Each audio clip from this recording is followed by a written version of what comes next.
feliz. Yo siempre me he sentido muy a gusto con todas las actividades, que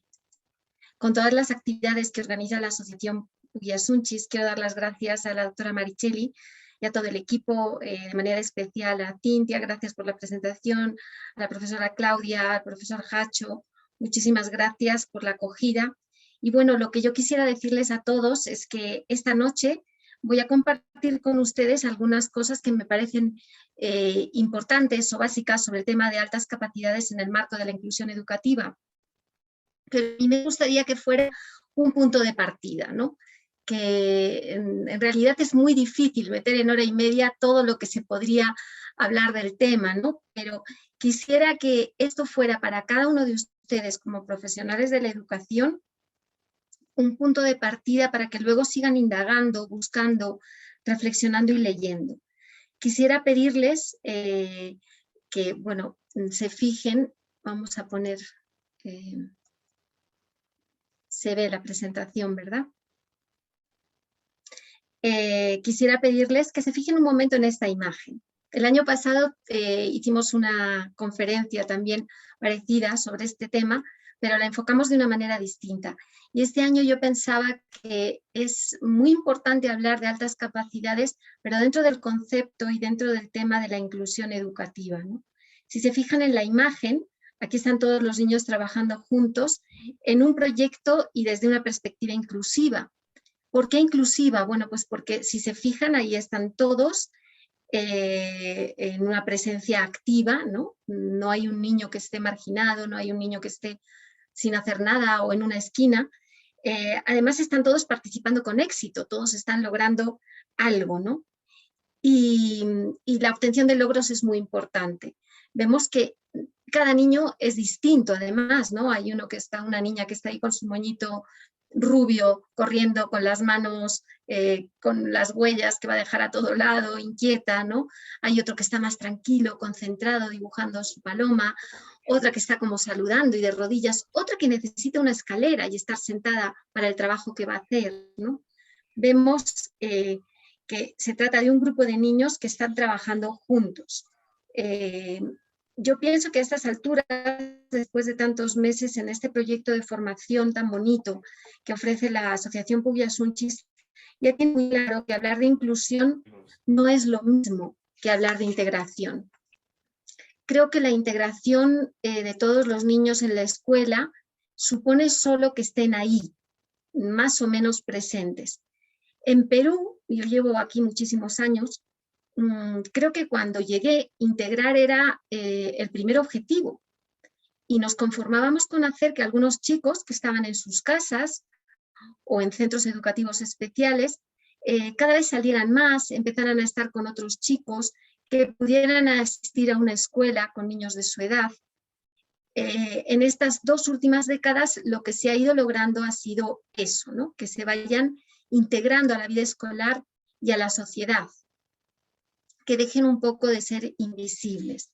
Sin embargo, hoy queremos avanzar más allá en la integración porque hemos visto que no es suficiente y queremos encaminar nuestra andadura hacia una auténtica inclusión educativa, que no es solo que todos puedan compartir el mismo espacio físico en el colegio, sino que los niños, independientemente de sus competencias, de sus talentos, de sus necesidades, puedan estar presentes de manera activa. Como decíamos antes, ¿no? Que haya una presencia activa, que haya una participación y que haya también un avance, unos logros. La inclusión educativa es un cambio de mirada que tiene implicaciones éticas y que además se orienta a dar respuesta a la diversidad desde un criterio de equidad. Se trata, por lo tanto, de que cada estudiante reciba lo que necesita para aprender. Podríamos decir entonces que la inclusión educativa es cuestión de justicia social, porque es un derecho de todos y de todos los estudiantes con los que trabajemos. Y ustedes se preguntarán, bueno, ¿y esto qué tiene que ver con los niños de altas capacidades, ¿no? Si ellos son súper inteligentes, ¿por qué tenemos que hablar de inclusión en el caso concreto de estos chicos, ¿no?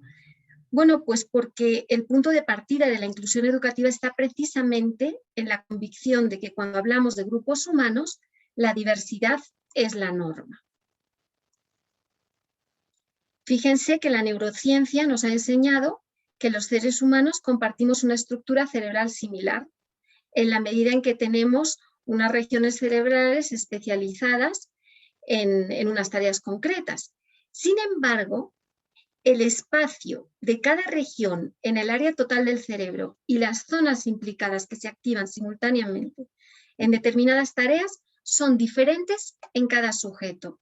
Por eso, una cosa que sí tenemos que tener muy clara cuando trabajamos en inclusión o cuando trabajamos simplemente en cualquier rol educador es que cada persona y cada niño tiene diferentes modos de acceder al aprendizaje, de expresar lo que sabe y de implicarse o verse motivado en su propio aprendizaje.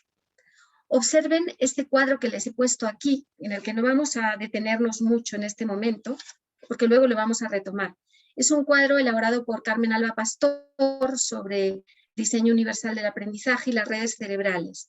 Y bueno, es una tabla elaborada por su equipo que se inspira en una obra muy interesante de Rose y Meyer, en la que hablan precisamente sobre esta mirada amplia y sobre esta concepción del ser humano como altamente variable, ¿no? Y sobre los grupos sociales también. Esto que estamos hablando nos lleva a replantearnos muchos conceptos que de hecho influyen en nuestra manera de facilitar los aprendizajes, organizar la didáctica para llegar a cada niño, a cada adolescente o a cada joven si estamos trabajando en el ámbito universitario, porque como ustedes sabrán, ahora mismo se habla de diseños universales del aprendizaje también en el ámbito universitario. Tengamos entonces claro que la variabilidad humana es lo normal y que por lo tanto en un aula vamos a tener tantas formas de aprender como alumnos nos encontremos. Y esto no lo digo para agobiarles, ¿no? Porque dirán, madre mía, entonces ahora vamos a tener que hacer una estrategia diferente para cada chico. No.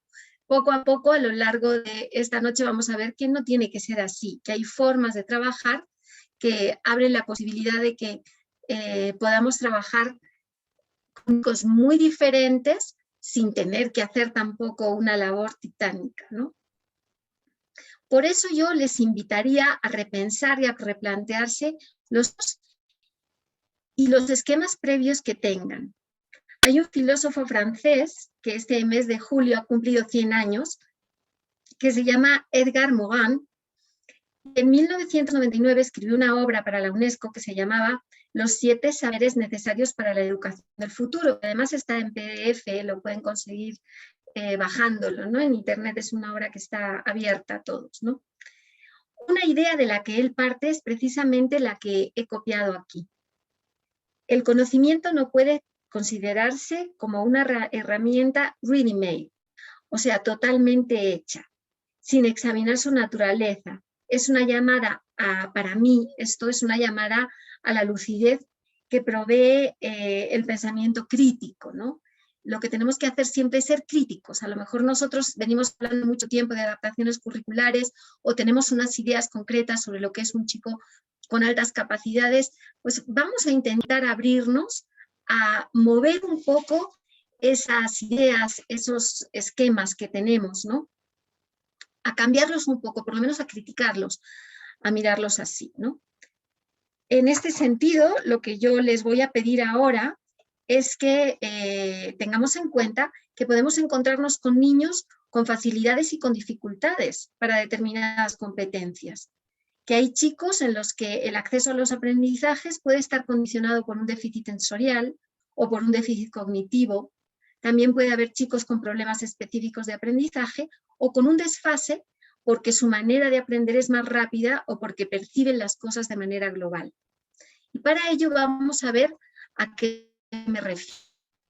Yo les voy a pedir ahora que si pueden, cojan una hoja de papel de tamaño A4. Lo que vamos a hacer con esta hoja es doblarla por la mitad. La vamos a doblar por la mitad Y después la vamos a volver a doblar por la mitad.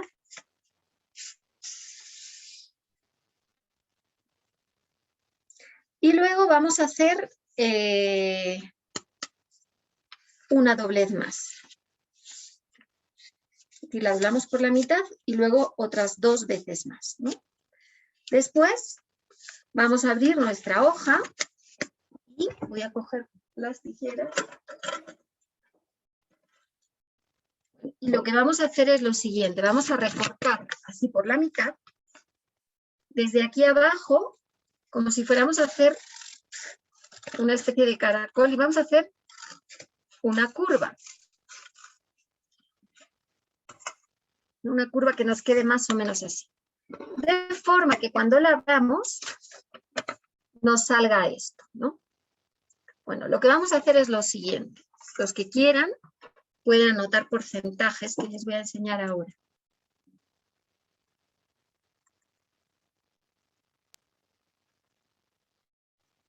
Lo que hemos hecho ahora, lo que hemos, bueno, a mí se me olvidó hacer la curvita esa de aquí, pero lo que hemos hecho es elaborar una curva normal, ¿no?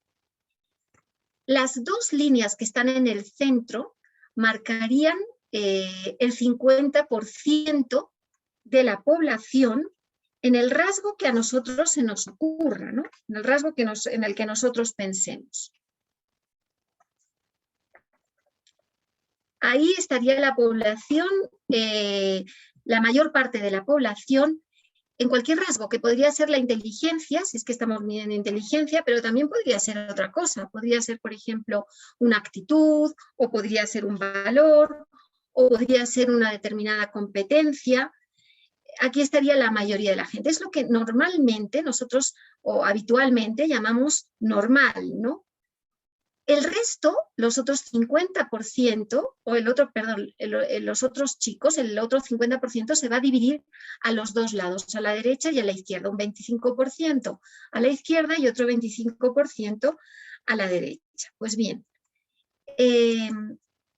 si nos fijamos en el lado derecho de la curva, ahí estarían los chicos o los niños con altas capacidades en el extremo derecho, que constituirían un 2% aproximadamente, lo cual significa que de cada 100 niños hay 2 o 3 que si los medimos con pruebas estandarizadas de inteligencia van a tener una capacidad sensiblemente mayor que la media.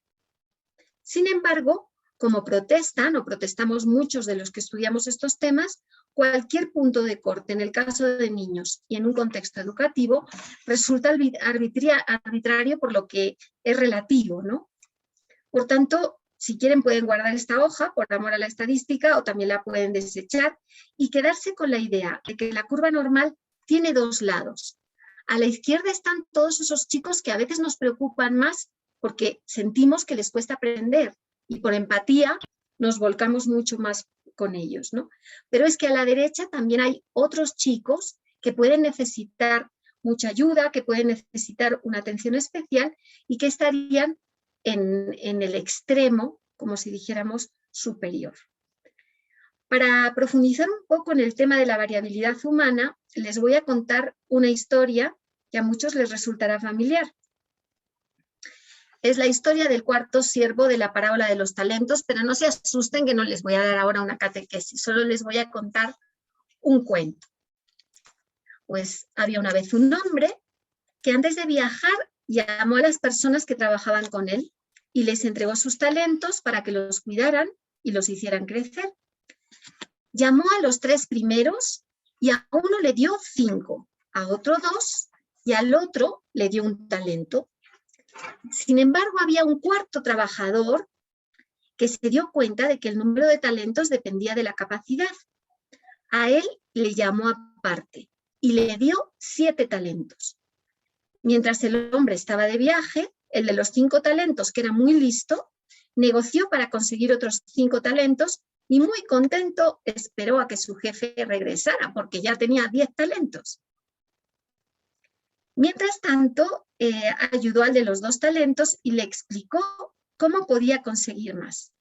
Él siguió su consejo y obtuvo 2 más, con lo cual llegó a tener 4.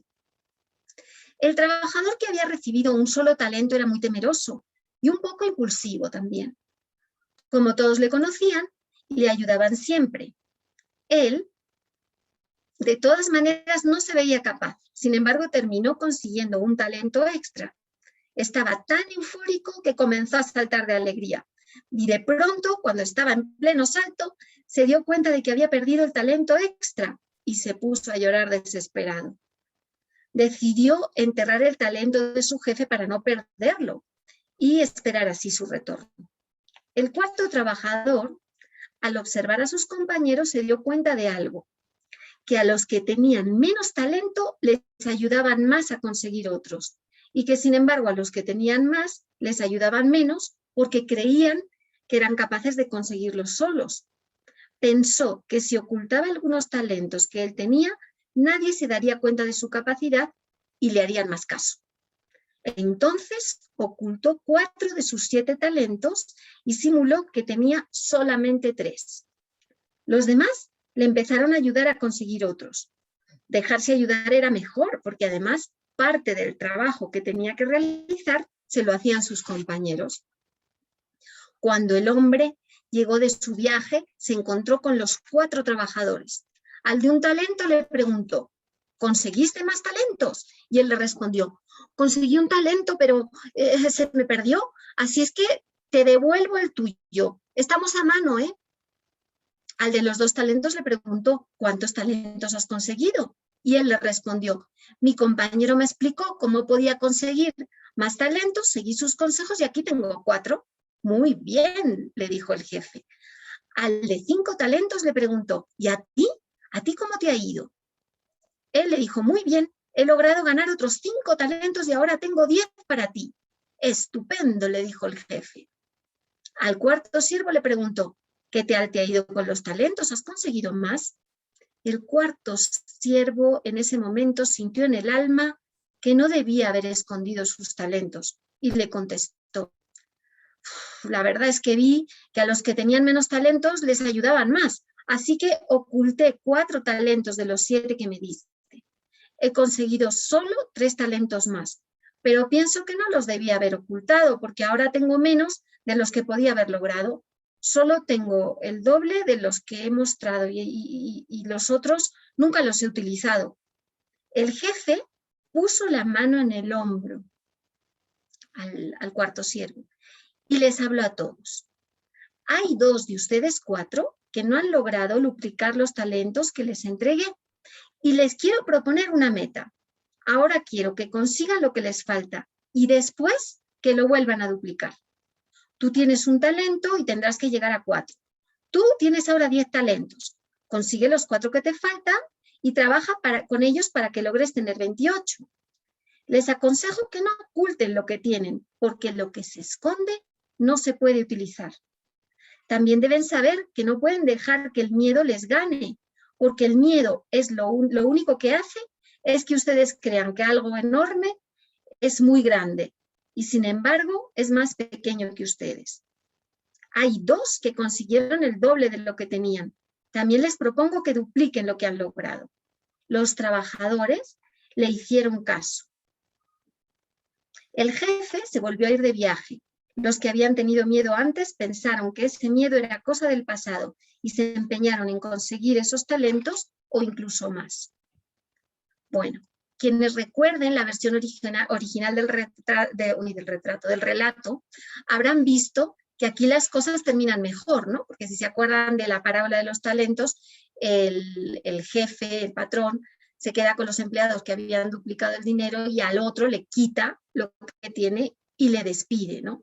Sin embargo, aquí vemos que es un jefe que les enseña a aprender de sus errores, ¿no? Que no despide a nadie.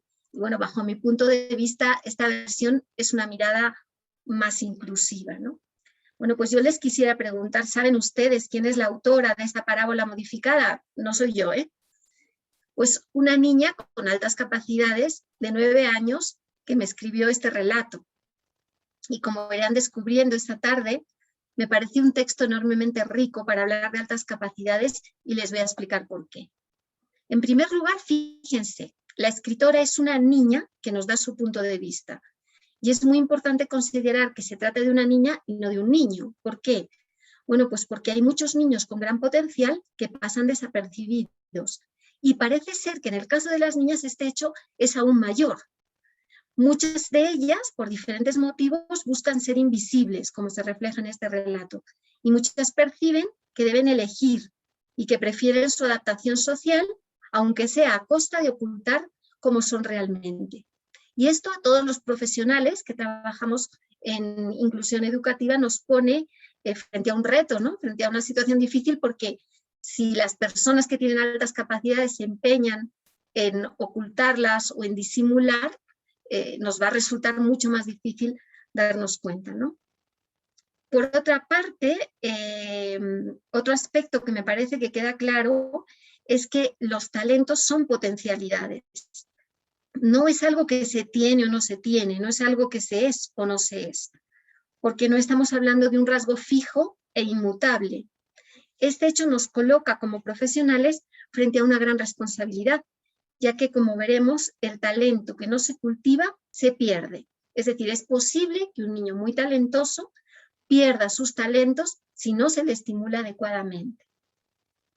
Y por otra parte, pues en la parábola que les acabo de contar, al jefe no se le pasa que los siervos son diferentes, ni les juzga apresuradamente, sino que les enseña a partir de sus errores y les demuestra su verdadero potencial. A mí una cosa que me impactó mucho de esta parábola es cómo la niña que lo había redactado explicaba que uno de los siervos se daba cuenta de que si mostraba sus talentos ya nadie le iba a ayudar, ¿no?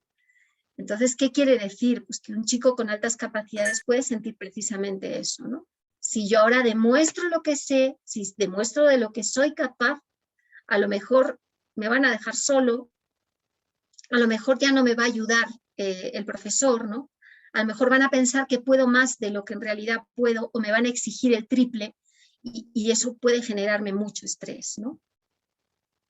Podríamos entonces plantearnos la siguiente pregunta. ¿Cómo actuamos nosotros en nuestro día a día? ¿Somos capaces de reconocer los talentos de todos nuestros chicos? ¿O es probable que muchos de nuestros niños pasen por nuestras manos sin que lleguemos a conocerles? El año pasado, en un autoinstructivo, y este año también, porque me acaba de comentar la profesora Chua, la profesora Cintia, algunos preguntaban, bueno, entonces, ¿cómo podemos detectar a tiempo a un niño genio? ¿No? Esa era la pregunta del año pasado. Bueno, pues esta pregunta tiene dos partes. Quisiera destacar primero la expresión de a tiempo, porque efectivamente en educación es muy importante el tema del tiempo. Cuanto antes tomemos conciencia, tanto de los niños con dificultades como de aquellos que tienen un gran potencial, mucho mejor. Por otra parte, utilizaba la expresión niños genio. Bueno, los niños genio son extremadamente extraordinarios, ¿no? Y muy raros. Es posible que pasemos toda nuestra vida profesional sin encontrar uno. Pero el caso de los niños de altas capacidades o de los niños con alto talento es diferente. De cualquier modo, esta pregunta nos sitúa ante el primer concepto que vamos a trabajar hoy, y es ¿qué entendemos nosotros por altas capacidades? Una cosa que yo les he vuelto a poner aquí es lo de la curva normal, porque de todas maneras siempre va a ser necesario establecer si el niño al que estamos valorando tiene o no capacidades que se salgan un poco de lo habitual. Y vamos a necesitar entonces algunas medidas objetivas, ¿no? En este sentido, siempre se recomienda de cara a una valoración o a un dictamen, aquí en Perú todavía hablan de diagnóstico, pero en otros sitios se utiliza la palabra dictamen, para mí no hay mucha diferencia, ¿no? Lo que pasa es que el diagnóstico suena más a clínica, ¿no? Como a un tema médico, pero cuando vamos a evaluar a un chico, yo creo que de todas maneras utilizar pruebas es importante y que lo ideal es que esas pruebas no se centren solo en un factor general, ¿no? en la inteligencia general como factor único, sino que se pueda medir con pruebas que tengan en cuenta un perfil más amplio del desarrollo de las competencias cognitivas para poder tener una visión de conjunto más amplia, ¿no?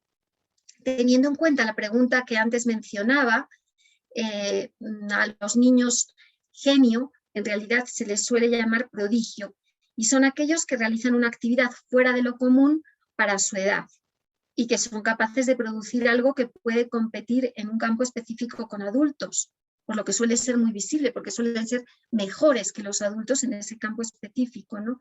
Y porque es inusual, admirable, raro y generalmente se da de manera prematura, ¿no? Pensemos, por ejemplo, en Mozart, ¿no? Un niño genio, un niño prodigio. De todas maneras, como les digo, no es una cosa que encontremos tanto. Sin embargo, los niños con altas capacidades estarían en ese 2% final.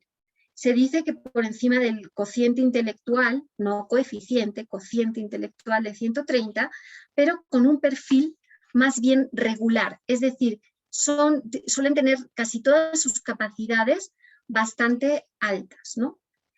Los niños con alto talento serían aquellos que destacan ostensiblemente en un campo concreto o en un área. Por ejemplo, alto talento para las matemáticas o muy altos en el pensamiento creativo o en lo verbal o también en lo motriz, por ejemplo, en el deporte, en música, etc. Eso en el caso de los talentos únicos, aunque como ustedes ya saben, en otros casos podría hablarse de talentos que confluyen. Pero insisto, no nos podemos quedar solo con el cociente intelectual. De hecho, muchos expertos consideramos que la mayor parte de los niños que se sitúan con un cociente intelectual entre 120 y 130 es posible que necesiten ser considerados cuando se diseñan los objetivos curriculares, pensando en términos de inclusión educativa, porque lo más probable es que encontremos algunas peculiaridades. Además, las altas capacidades tampoco tienen una relación directa con el rendimiento académico. ¿Qué quiero decir con esto? Bueno, pues que podemos tener un niño con altas capacidades y un bajísimo rendimiento, ¿no? De hecho, en secundaria se considera que hay por lo menos un tercio de los chicos con altas capacidades que fracasan en los estudios, ¿no? En realidad, el tema de las altas capacidades es mucho más sutil, ¿no? Sin embargo, nos vamos a encontrar muchas veces profesionales de la educación y de la psicología que a lo mejor por falta de formación o por concepciones previas que tienen, cuando se les presenta un dictamen de altas capacidades, comentan, ¿tiene altas capacidades? Uy, pues no lo parece, porque en mi grupo tengo niños que sacan notas mucho mejores, ¿no? El otro día, por ejemplo, justo yo hablaba con una psicóloga, ¿no? Y le decía, mira, que este niño, yo lo evalué con 4 años, tenía muchos indicadores, ahora ya tiene 6, confirmo, ¿no? Que tiene un cociente intelectual de más de 140 y aparte una serie de rasgos de los que ahora les vamos a hablar, ¿no? Pero yo le explicaba que nos dicen que estamos con un niño de altas capacidades, entonces hay que tenerlo muy en cuenta. Decía, bueno, sí, en el colegio también lo vamos a evaluar, a ver qué tan inteligente es. Y yo decía, pero ¿cómo puede pensar que un niño que en unos test que son bastante complicados me saca un cociente intelectual de 140, y aunque el cociente intelectual no sea lo único, pues ese niño no es un niño que podamos decir que está dentro de los parámetros normales, ¿no? No está ahí. Entonces, si nos encontramos con un hecho así, objetivo, pues vamos a tener que tomar en cuenta algunas medidas, ¿no? Como les decía, el tema de las altas capacidades y de los talentos está lleno de concepciones erróneas y de mitos, ¿no?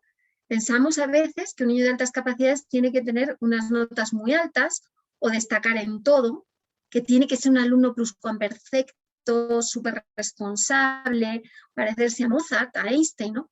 O no sé si han leído el libro de Roald Dahl, Matilda, ¿no? Y los que no lo han leído a lo mejor han visto la película. Pues Matilda es una niña, pero una niña creada como personaje de fantasía, ¿no? No es una niña real que nos vayamos a encontrar en el salón de clases, ¿no?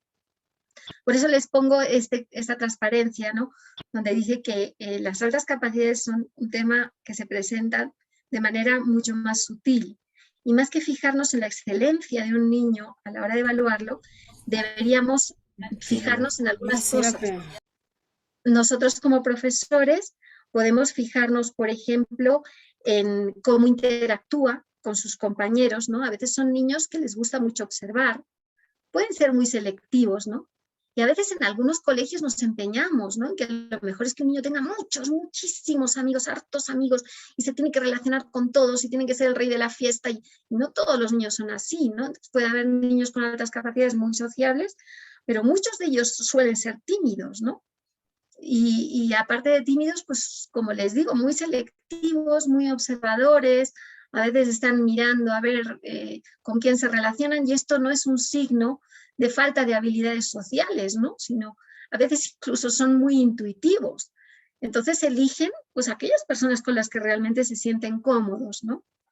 Y a lo mejor hay personas pues, que no les llaman la atención o que no les gustan, que les agobia trabajar con algunos de ellos, porque al ser tan sensibles a veces les cuesta decir a lo mejor algunas cosas, ¿no? Que pueden hacer sentir mal a otros, o a veces se les va la mano, ¿no? Y todo lo contrario, son poco respetuosos, ¿no? Con sus compañeros. Además, yo me fijaría en el vocabulario que tiene, en el tipo de preguntas que hacen, ¿no? Son muy especiales. A veces preguntan cosas que no se nos hubiera ocurrido pensar, ¿no? No solo preguntones por preguntar, sino que hacen preguntas que requieren un nivel de razonamiento diferente, ¿no? Y luego también, pues, cómo son sus intereses, ¿no? Una niña que se interese muchísimo por la robótica de manera espontánea, ¿no? Sin que vea nada de eso en su casa, a los 7 años, pues no es habitual, ¿no? Entonces ahí podemos tener como una luz que nos dice aquí hay algo que es distinto, ¿no? Y luego decirles que lamentablemente con la edad muchos de ellos aprenden a adaptarse y esto implica disimular. Y muchos me lo dicen así abiertamente, ¿no? Con lo cual, estos chicos van a necesitar la mirada de maestros con auténtica vocación, capaces de mirar más allá a todos sus alumnos, de descubrir cómo son en realidad y de fijarse en los detalles y conectar con ellos, ¿no? Un profesor que va apurado, acelerado, haciéndolo todo muy rápido, queriendo que todo el mundo vaya a su ritmo y que se centra mucho en un libro de texto o en un manual y todo así, difícilmente va a poder captar a estos chicos, ¿no? Y bueno, vamos a empezar a profundizar en los conceptos que acabo de esbozar y les voy a presentar al primer autor de la noche, que es Renzulli. Él nació en 1936 y bueno, ahora mismo tendrá unos 85 años, y fue uno de los primeros en insistir que el cociente intelectual no podía ser el único factor para determinar las altas capacidades en las personas con altas capacidades. Uno de sus primeros modelos fue el de los 3 anillos, que todos ustedes habrán escuchado, o del que todos ustedes habrán escuchado o habrán visto, ¿no? Renzulli cuenta que en los años 70 envió un artículo a una revista especializada para publicarlo, en el que él insistía en que el CI no podía ser el punto de partida. Y se lo rechazaron frontalmente por cómo se concebía en esa época las altas capacidades, ¿no? Hoy es, sin embargo, uno de los autores más respetados y conocidos. Bueno, pues el modelo de los 3 anillos muestra 3 áreas que deben formar parte del engranaje para que una persona desarrolle su potencial y para que esas altas capacidades funcionen y puedan llegar a la excelencia. Es un modelo ampliamente malinterpretado, porque se ha creído muchas veces que para que un niño pueda ser dictaminado como con altas capacidades tiene que tener estos 3 rasgos totalmente desarrollados. Y eso no es así, porque el objetivo inicial del modelo de los 3 anillos es un programa de intervención. ¿En qué sentido? Bueno, pues aquí tenemos la habilidad superior a la media, que hemos visto que es algo que se puede medir. El compromiso con la tarea, que tiene que ver con la motivación y la creatividad. Bueno, pues es posible que nos encontremos con un niño que tenga una habilidad superior a la media, pero que esté profundamente desmotivado por sus experiencias en la escuela, porque no ha sido comprendido en casa, porque él mismo no se conoce, bueno, por muchísimos motivos, ¿no? Por infinidad de motivos. Este modelo que tienen aquí forma parte de las 4 subteorías que ha desarrollado Renzulli y que nos permiten plantear cómo debería ser la intervención educativa o psicoeducativa con estos estudiantes, y que yo les invito a que lo revisen, aunque luego lo vamos a retomar brevemente.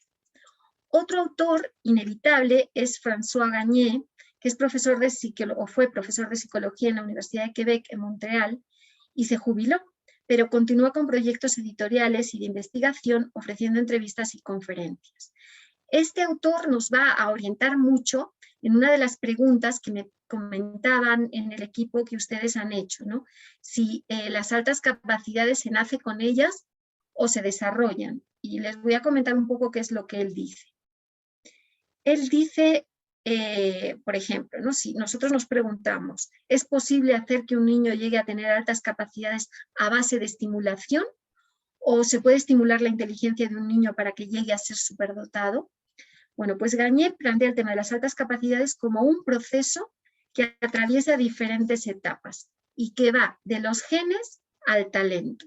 Es decir, él parte de la idea de que existe un potencial que es genético, por naturaleza, y no adquirido. Es decir, que es algo que la persona tiene al nacer, que no se desarrolla artificialmente, como si dijéramos, ¿no? Y que dependiendo de una serie de circunstancias puede florecer o quedarse oculto. Él sostiene además que el potencial que no se actualiza no llega a ser talento, y por otra, que ese potencial es algo que la persona hereda. Por lo tanto, en respuesta a lo que ustedes han preguntado, cuando estimulamos intensivamente a un niño, podemos lograr que sea precoz en algunas competencias, que logre actualizar su propio potencial de manera óptima, pero no todos pueden llegar a una excelencia o a una eminencia, porque cada persona tiene su potencial y también tiene unos límites, ¿no?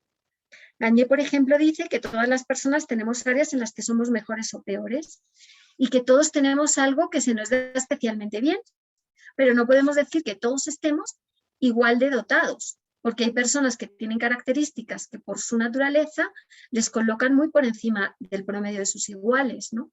Yo, por ejemplo, estoy segura de que aunque me hubiera dedicado al tenis desde los 3 años, nunca hubieras llegado a ser campeona olímpica de tenis, porque es que no, estoy segurísima, ¿no? De que no tenía ese talento ni ese potencial cuando era niña. Pues lo mismo le puede pasar a otra persona con las matemáticas, con el lenguaje o con cualquiera de las inteligencias que Howard Gardner propone, ¿no? También han preguntado ustedes por las inteligencias múltiples. Bueno, pues efectivamente, ¿no? Hay muchos tipos de inteligencias y ese tema está muy vinculado al de los talentos, ¿no?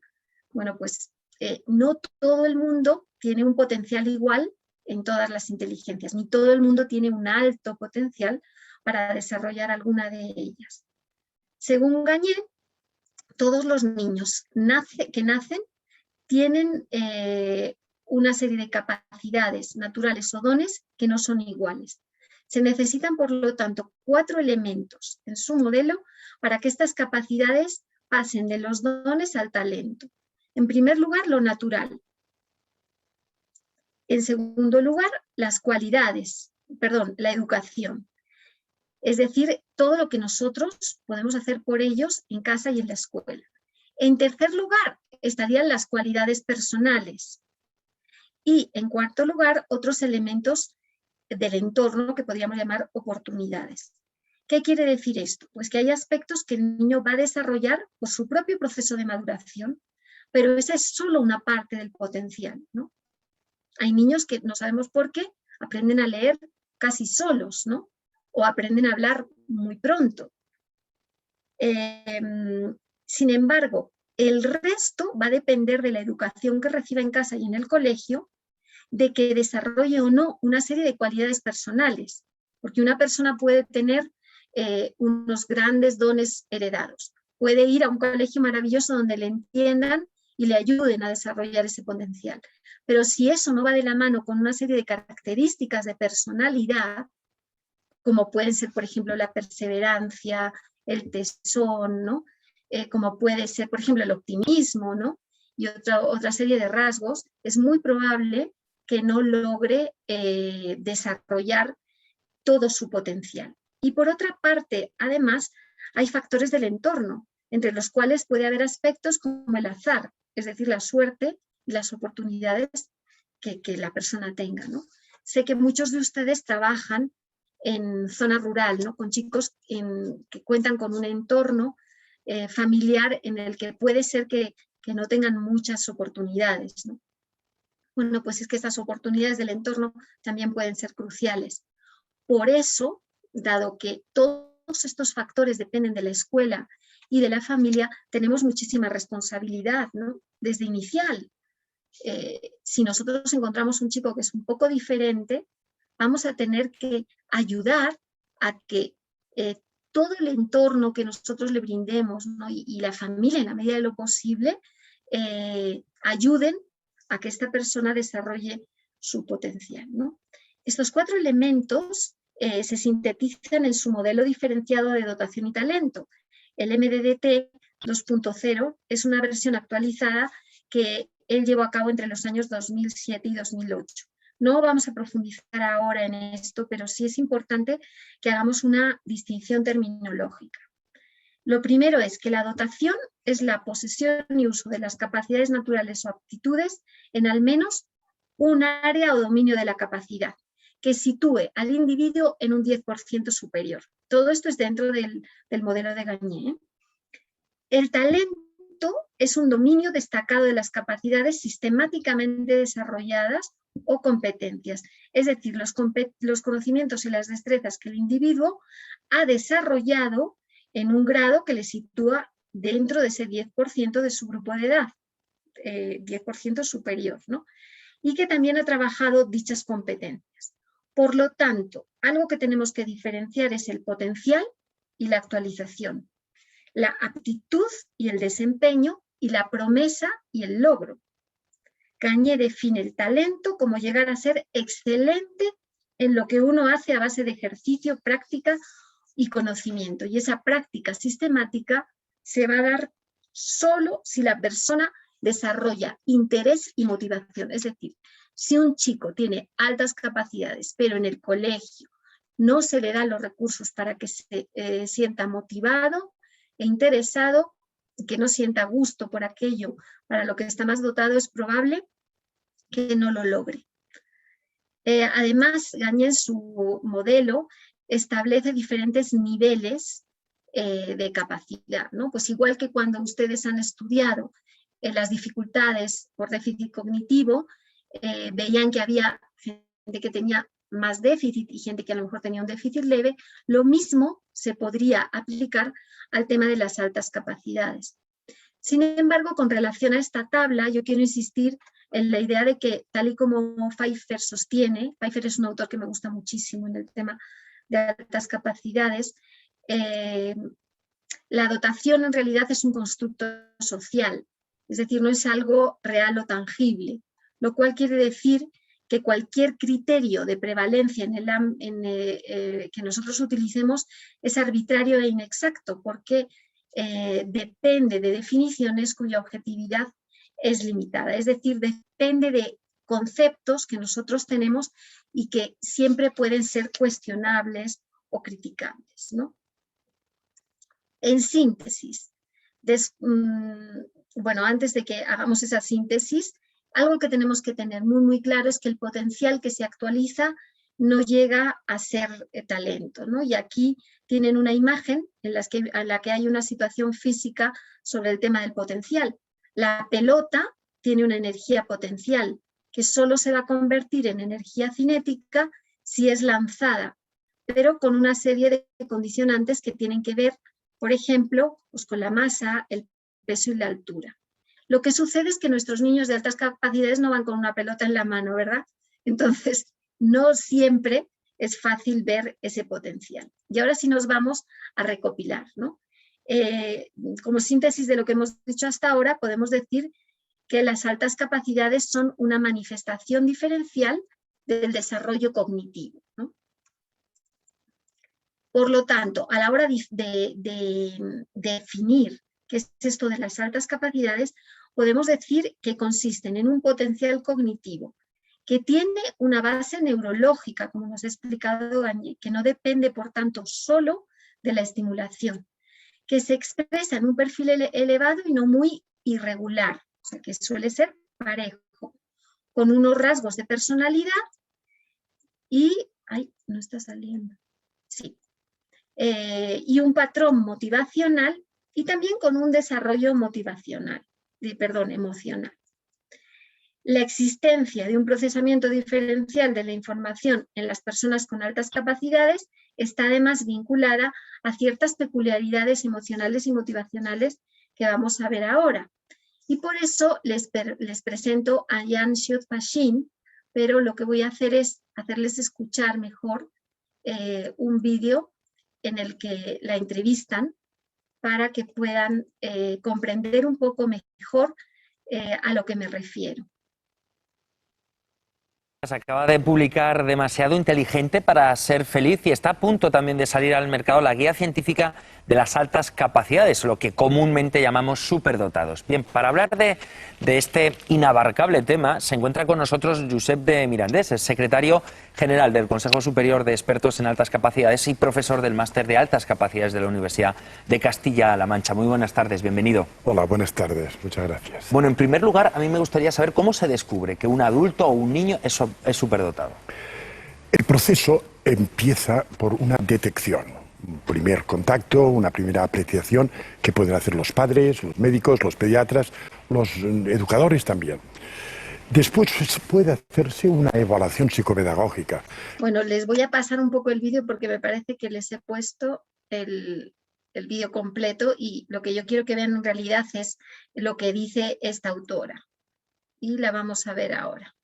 Alaban la meditación e intuimos la importancia que va a tener para un superdotado saber navegar en el mundo emocional. Probablemente el punto más importante de un superdotado es lo singular que es su intensa reactividad emocional. Esto está demostrado en la neurociencia a través de la amígdala, que nos permite descodificar las emociones.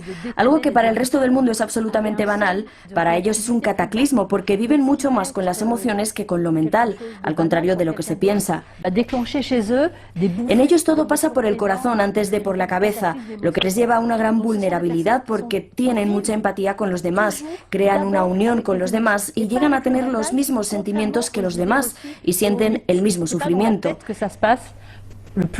Esta singularidad emocional hay que acompañarla tanto en niños como en adolescentes y luego más tarde en los adultos para que integren esta sensibilidad en su interior, la interioricen, para que no les desestabilice, sino que se convierta en una fuerza. Es como una gran ola. El surfista no debe luchar contra ella, sino que tiene que adaptarse a la ola. La fuerza emocional es la fuerza de la ola sobre la cual uno se apoya. Hay que integrarla en un acompañamiento emocional. Lo primero que tiene que hacer la persona es reconocer la presencia de la emoción y una vez reconocida esa emoción, utilizarla como indicios que le van a indicar, a guiar de lo que tiene que hacer, lo que dará paso a una gran creatividad. La meditación es una fuerza importante para sentir en el cuerpo la presencia de estas emociones.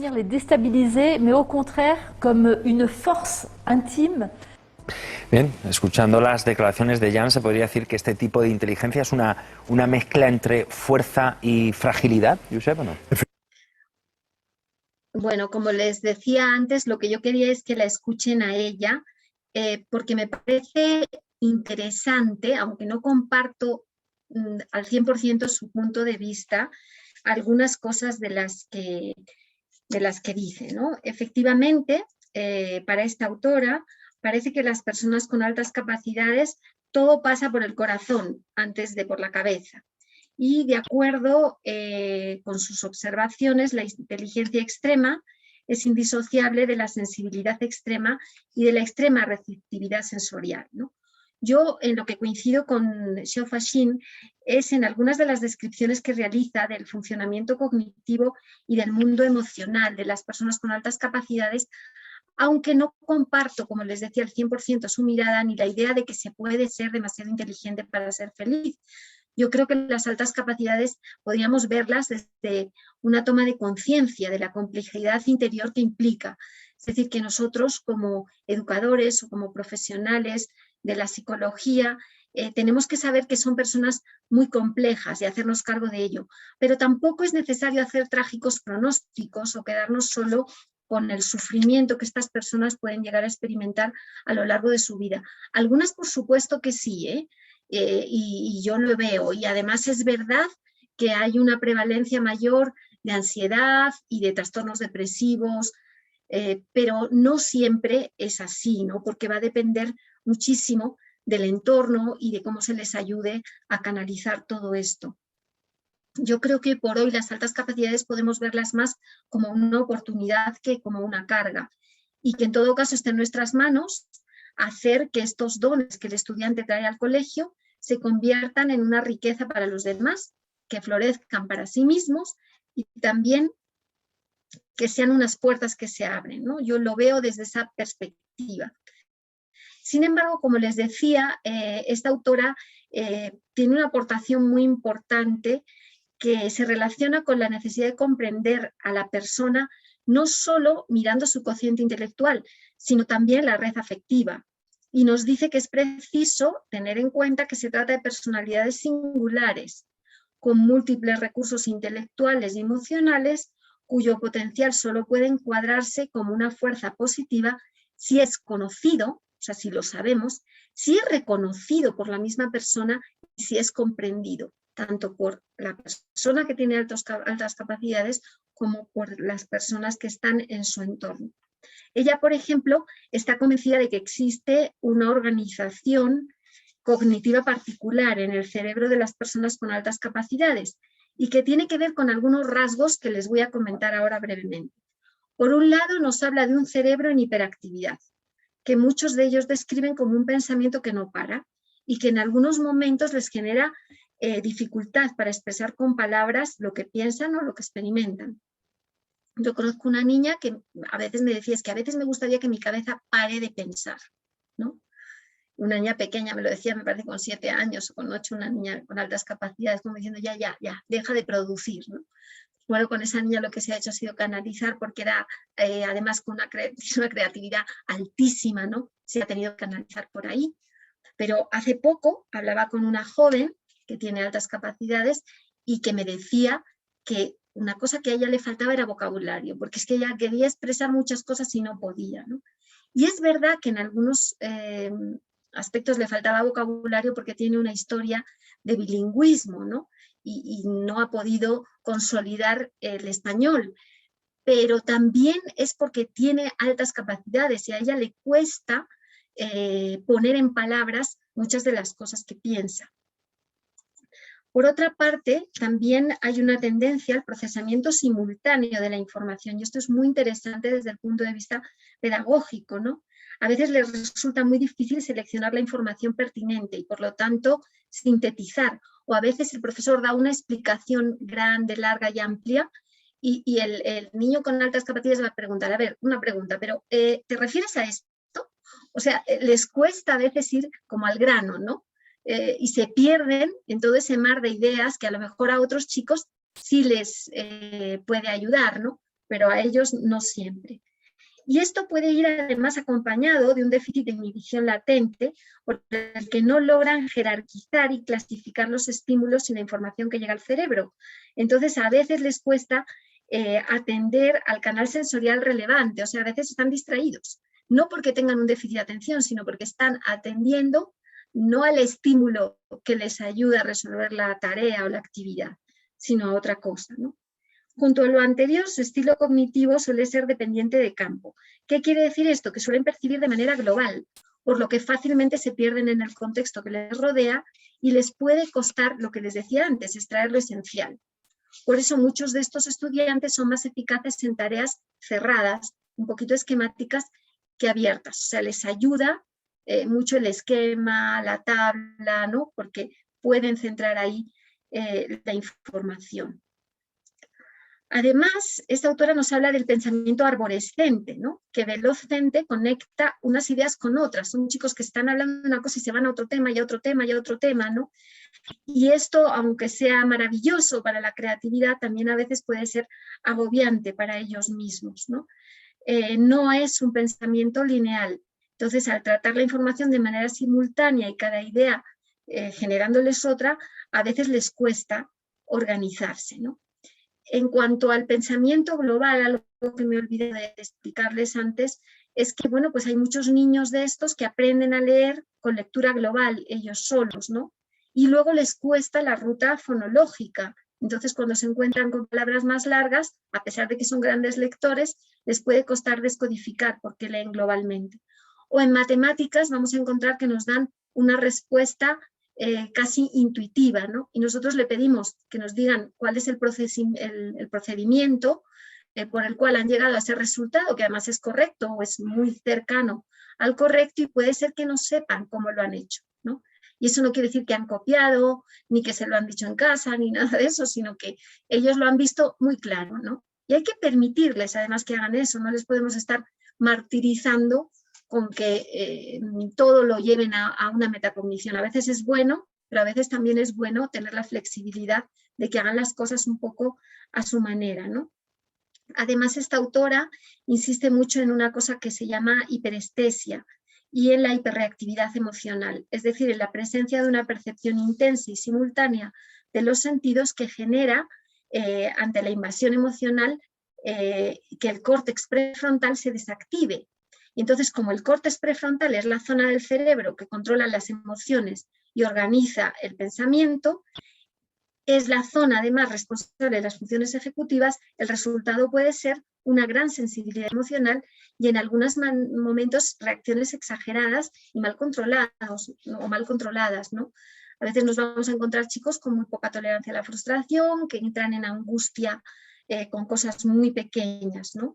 Y eso se debe a su funcionamiento neurológico.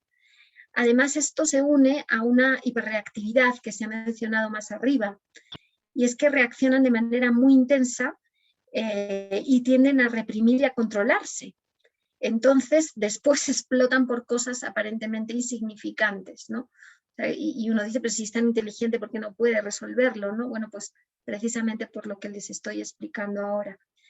Y finalmente, otro aspecto interesante de los que señala Jean Fachin es la presencia de una predominancia del hemisferio cerebral derecho. Es decir, que se encuentra una gran proporción de chicos en los que desarrollan mejor el pensamiento con imágenes y a través de lo espacial que en lo verbal.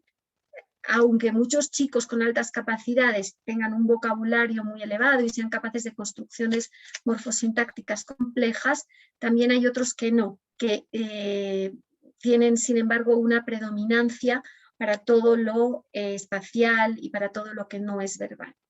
Y les quiero presentar este cartel que he hecho hace un par de semanas con una joven de 16 años que tiene altas capacidades, ¿no? Y me emocionó muchísimo lo que dijo, ¿no?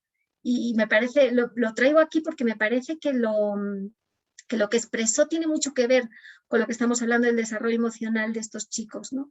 Ella dijo, estoy agradecida porque puedo ver, por poder ver en colores, porque no imagino un mundo en blanco y negro.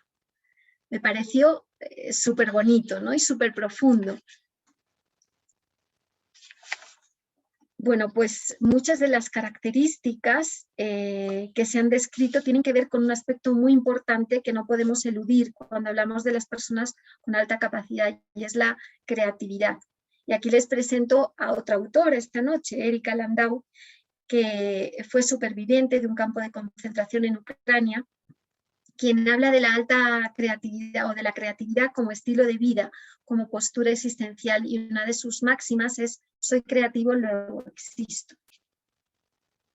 Ella en uno de sus textos dice que la creatividad me permitió sobrevivir. Solo a ellas logré inventar artilugios, convertirme en invisible para no llamar la atención ni ser observada, y así salir con vida de un campo de concentración en Ucrania, donde llegué a acabar 3 veces mi propia fosa. Me pareció sobrecogedor este testimonio. Ella dice que su creatividad complementa a la inteligencia y que la jerarquía de las capacidades humanas es el orden más alto de inteligencia. comenta, si la inteligencia es definida como capacidad de acumular información y aplicarla a diferentes situaciones, la creatividad está basada en esa capacidad, pero la amplía por medio de la creación de nuevas relaciones entre los ítems de información. Bueno, pues en esta misma línea está Ken Robinson, que falleció en agosto del año pasado, lamentablemente, y que definió la creatividad como el proceso de tener ideas originales con valor. Proceso porque la creatividad requiere tiempo, no es algo que se tiene o no se tiene, ¿no? Es algo que es procesual. Y además, él dice que la imaginación es donde todo comienza, que es traer a la mente cosas que no están presentes, traer del pasado lo que vivimos en este momento y anticipar el futuro, es decir, entender también lo que el otro siente. Por eso él dice que la creatividad y la imaginación son fundamentales, son dos cosas que tenemos que trabajar con todos los niños, pero de manera muy cuidadosa con los niños de altas capacidades, porque es la base para la empatía. Dice que la creatividad es imaginación aplicada, es decir, hacer algo concreto con la imaginación y que el paso final sería la innovación, que consiste en ponerlo en práctica. Sin embargo, la creatividad está llena de mitos, ¿no? Y él señala 4 mitos fundamentales. Por ejemplo, creer que solo la gente especial es creativa, ¿no? Cuando la creatividad es un rasgo de la infancia que siempre se puede desarrollar. Puede no tener un alto potencial creativo el niño con el que estemos trabajando, pero todos los niños tienen algo de creatividad, por lo tanto vale la pena trabajarlo con todos en el aula, ¿no? O pensar, por ejemplo, que creativo es sinónimo de artístico, ¿no? Cuando en realidad se puede aplicar a cualquier otro campo del saber, ¿no? Incluso a la historia.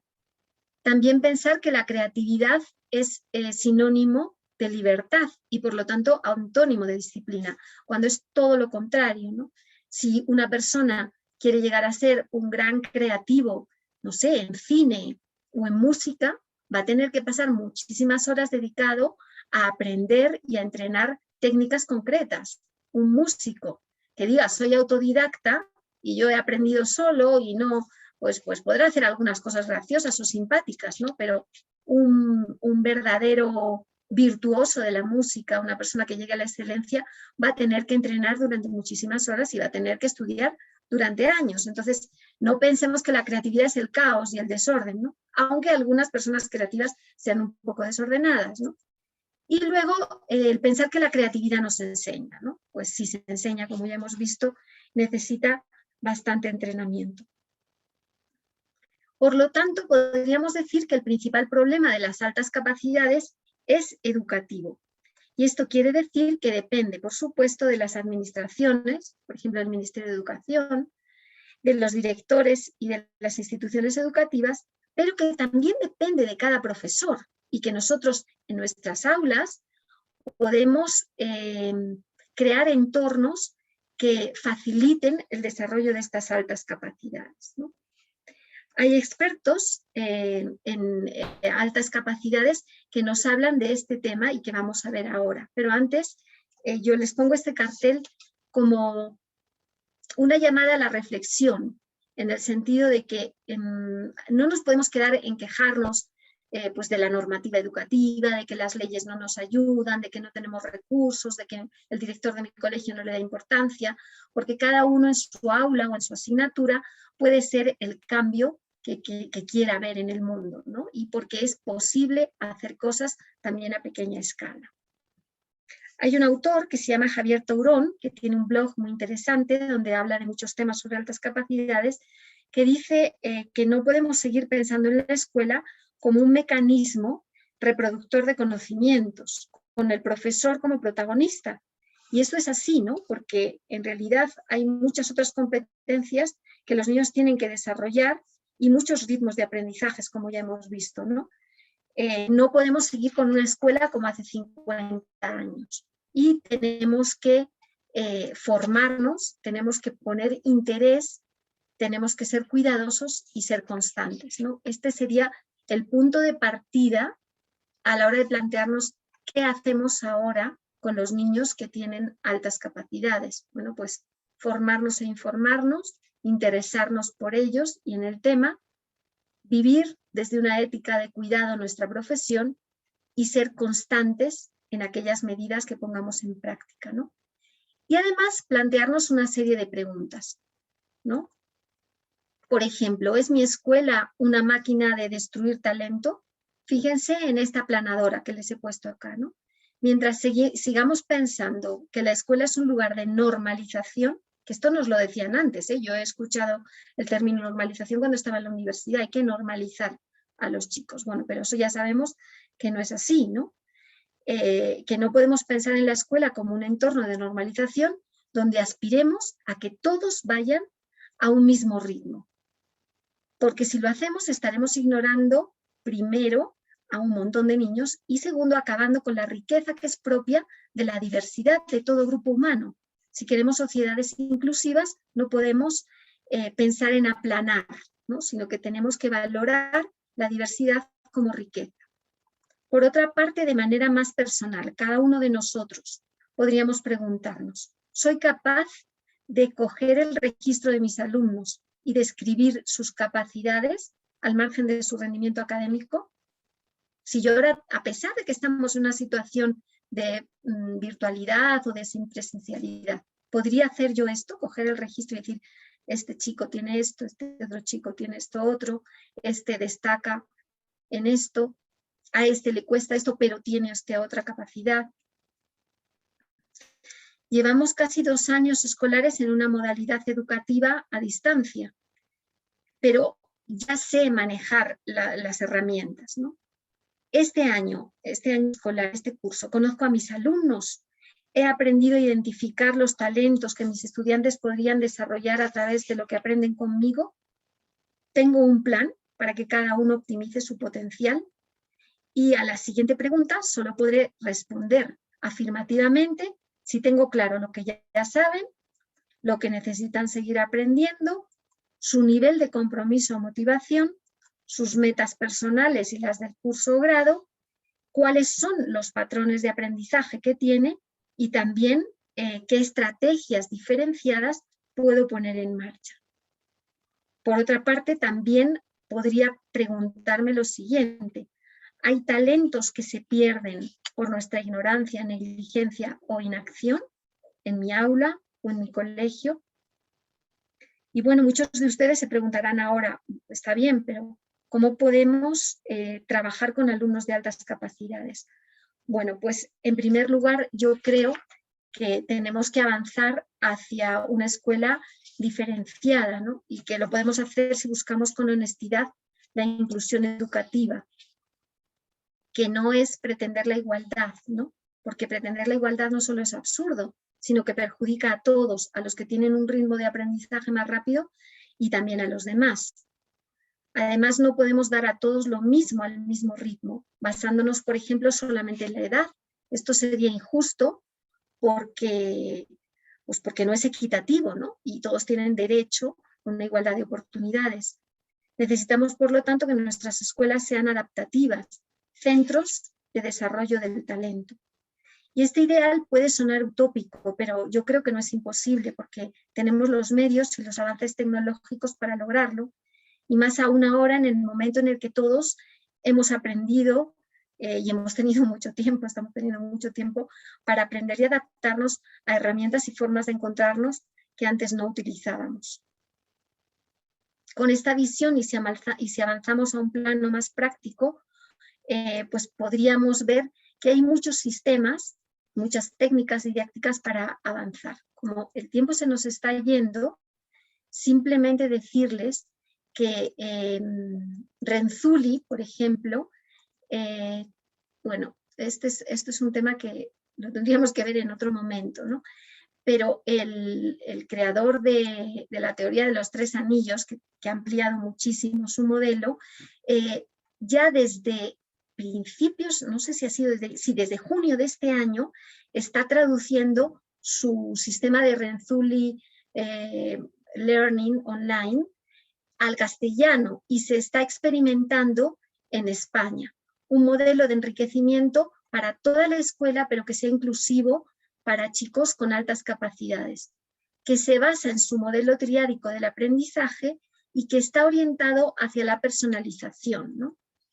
Y algo muy importante que se ha descubierto, porque toda esta aplicación del método se está llevando a cabo con observaciones y con investigaciones y recabando muchos datos, es que los logros son mayores cuando las personas que están aprendiendo disfrutan, pueden tener un compromiso con lo que hacen y además se sienten entusiasmados por poder aprender. Bueno, hay una dirección que les pongo aquí de renzulilearning.es donde pueden encontrar muchísima información sobre este tema, ¿no? Y otra cosa que podemos hacer o que podemos tener en cuenta desde un punto de vista práctico es qué estrategias generales de intervención educativa podríamos considerar cuando hablamos de los alumnos con alto potencial. Y podríamos dividir el conjunto de actuaciones posibles en 3 tipos. En primer lugar estarían las medidas ordinarias, que son las que cada profesor puede generar en su aula, ¿no? Y que cualquiera de nosotros podríamos incluir. Por ejemplo, todo lo que tiene que ver con trabajar con rincones, agrupamientos flexibles, el flip learning, el aprendizaje cooperativo, la gamificación, todo este tipo de estrategias serían medidas ordinarias que podrían beneficiar a los chicos con altas capacidades y también a los que no tienen unas capacidades tan altas o incluso a los que tienen dificultades, ¿no? También una serie de medidas extraordinarias que tienen que ver con la ampliación curricular, el enriquecimiento y el entrenamiento metacognitivo de soporte, ¿no? Y de soporte. Estas medidas extraordinarias podrían incluirse en algo que vamos a ver ahora y que les anticipaba al principio de esta noche, y que tiene que ver con el diseño universal del aprendizaje. Y finalmente tendríamos otras medidas que se llaman excepcionales y que se refieren más a la flexibilización del currículum, la aceleración parcial del agrupamiento.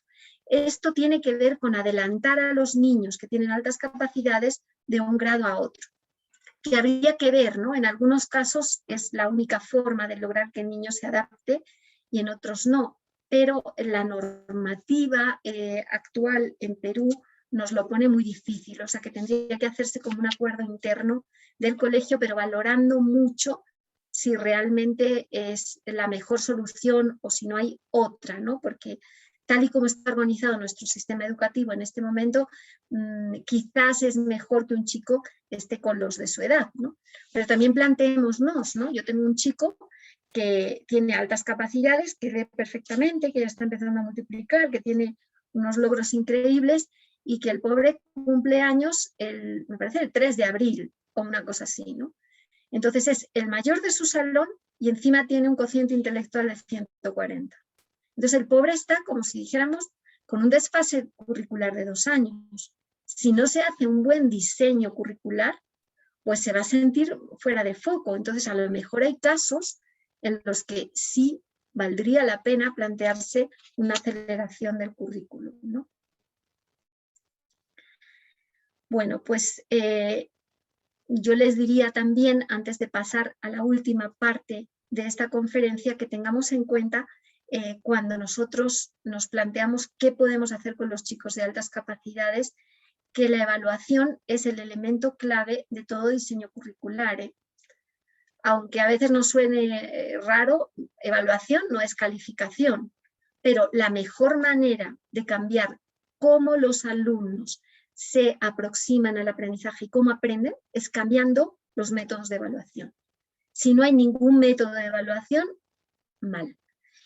Y si esta evaluación no está bien programada, bien llevada a la práctica, seguramente vamos a tener muchas dificultades y muchos chicos que no van a aprender como a nosotros nos gustaría. Y esto no es una idea mía, sino que está avalada por muchísima investigación empírica que lo sustenta, ¿no? Creo que al plantearnos qué posibilidades tenemos nosotros de trabajar con estos chicos, que eso lo preguntan muchos de ustedes, me lo decía el equipo antes de empezar esta noche, Claro, lo que más nos preocupa como profesionales es, bueno, ¿y ahora qué hago, no? ¿Qué estrategias pongo en marcha?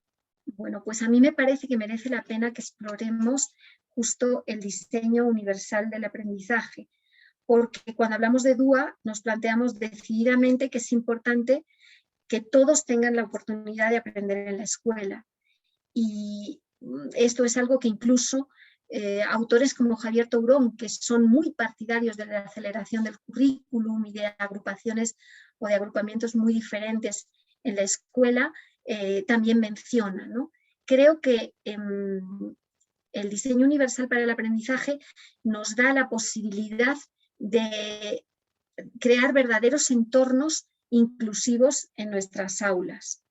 Y bueno, la inclusión educativa, como ya hemos dicho antes, implica presencia, participación y logros, ¿no? Si ustedes buscan a Coral Elizondo en su blog o en la página web que tiene, van a aprender muchísimo más de lo que yo les pueda decir hoy sobre este tema.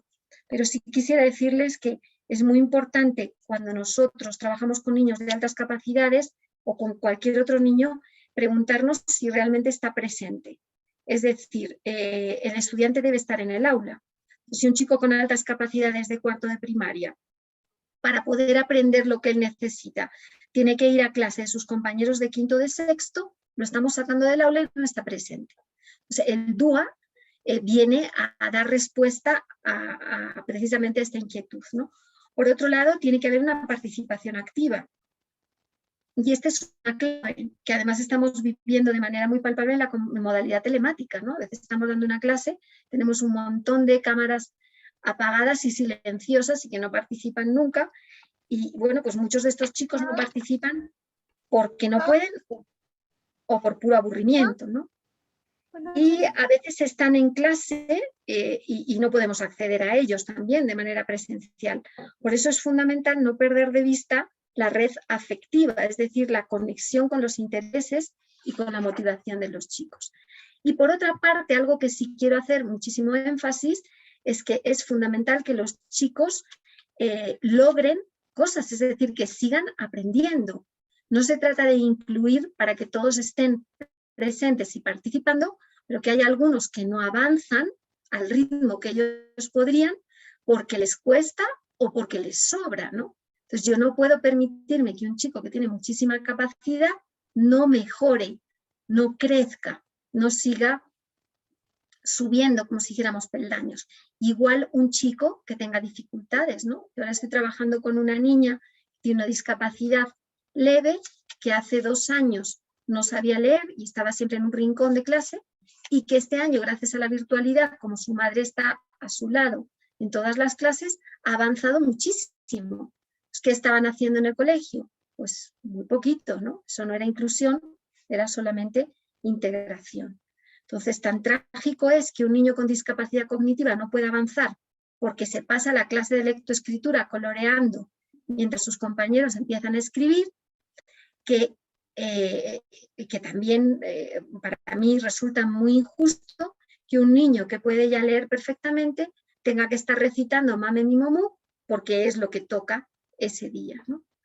La verdadera igualdad de oportunidades consiste en asegurarnos de que cada uno de nuestros estudiantes avance.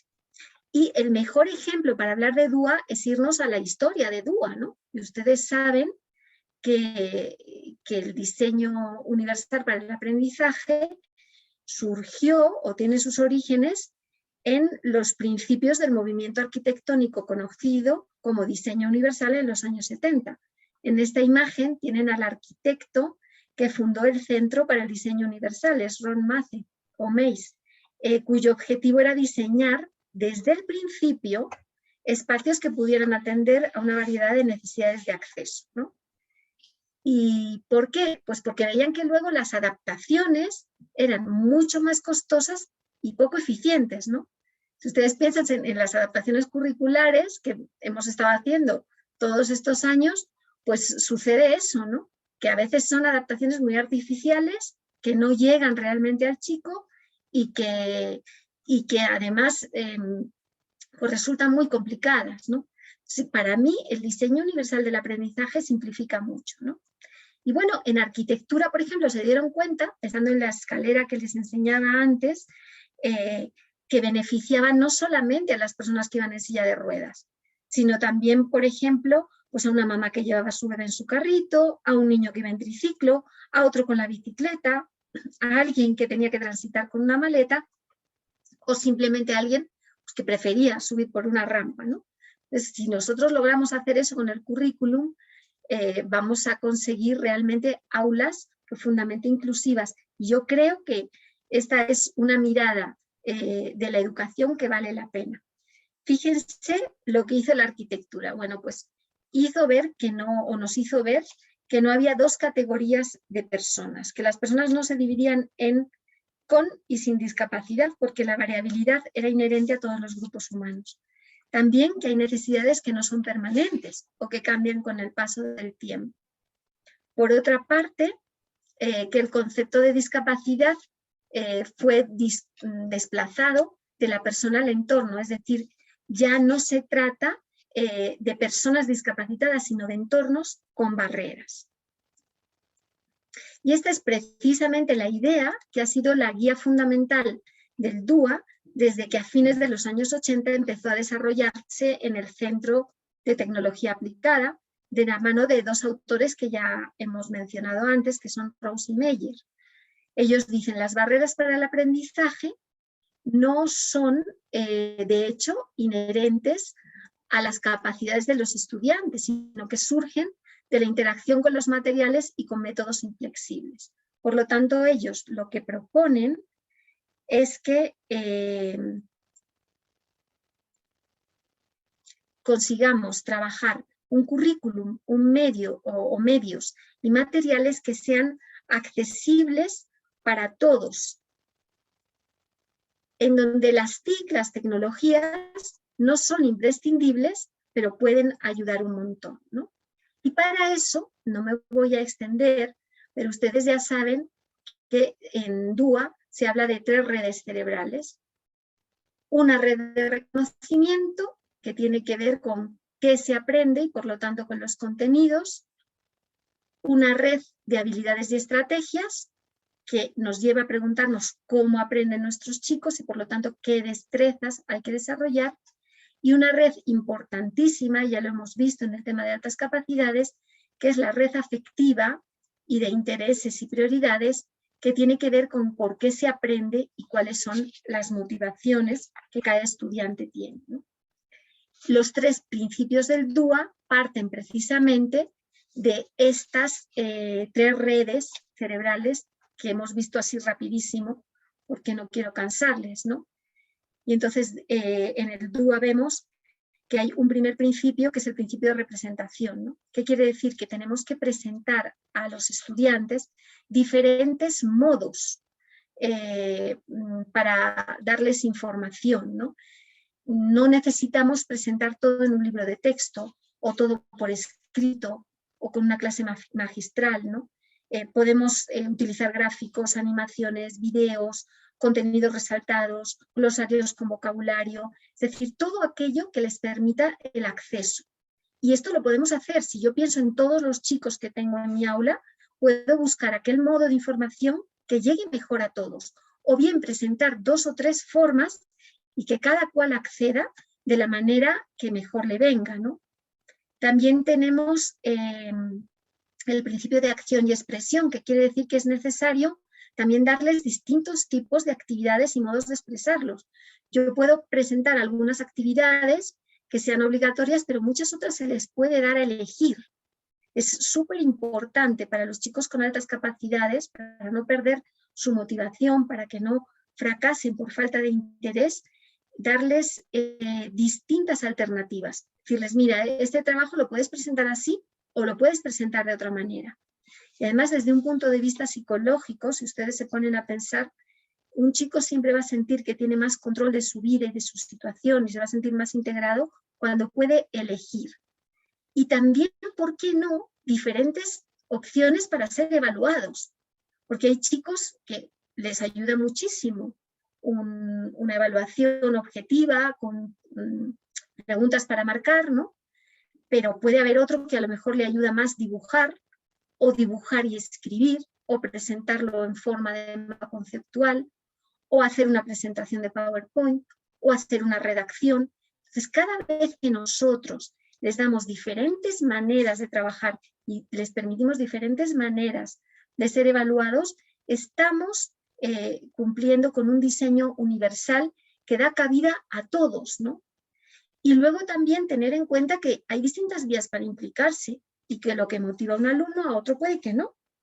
Y una profesora de música, de piano, que me contaba una mamá de un niño con altas capacidades que está empeñada en que los conciertos son motivadores para el niño, ¿no?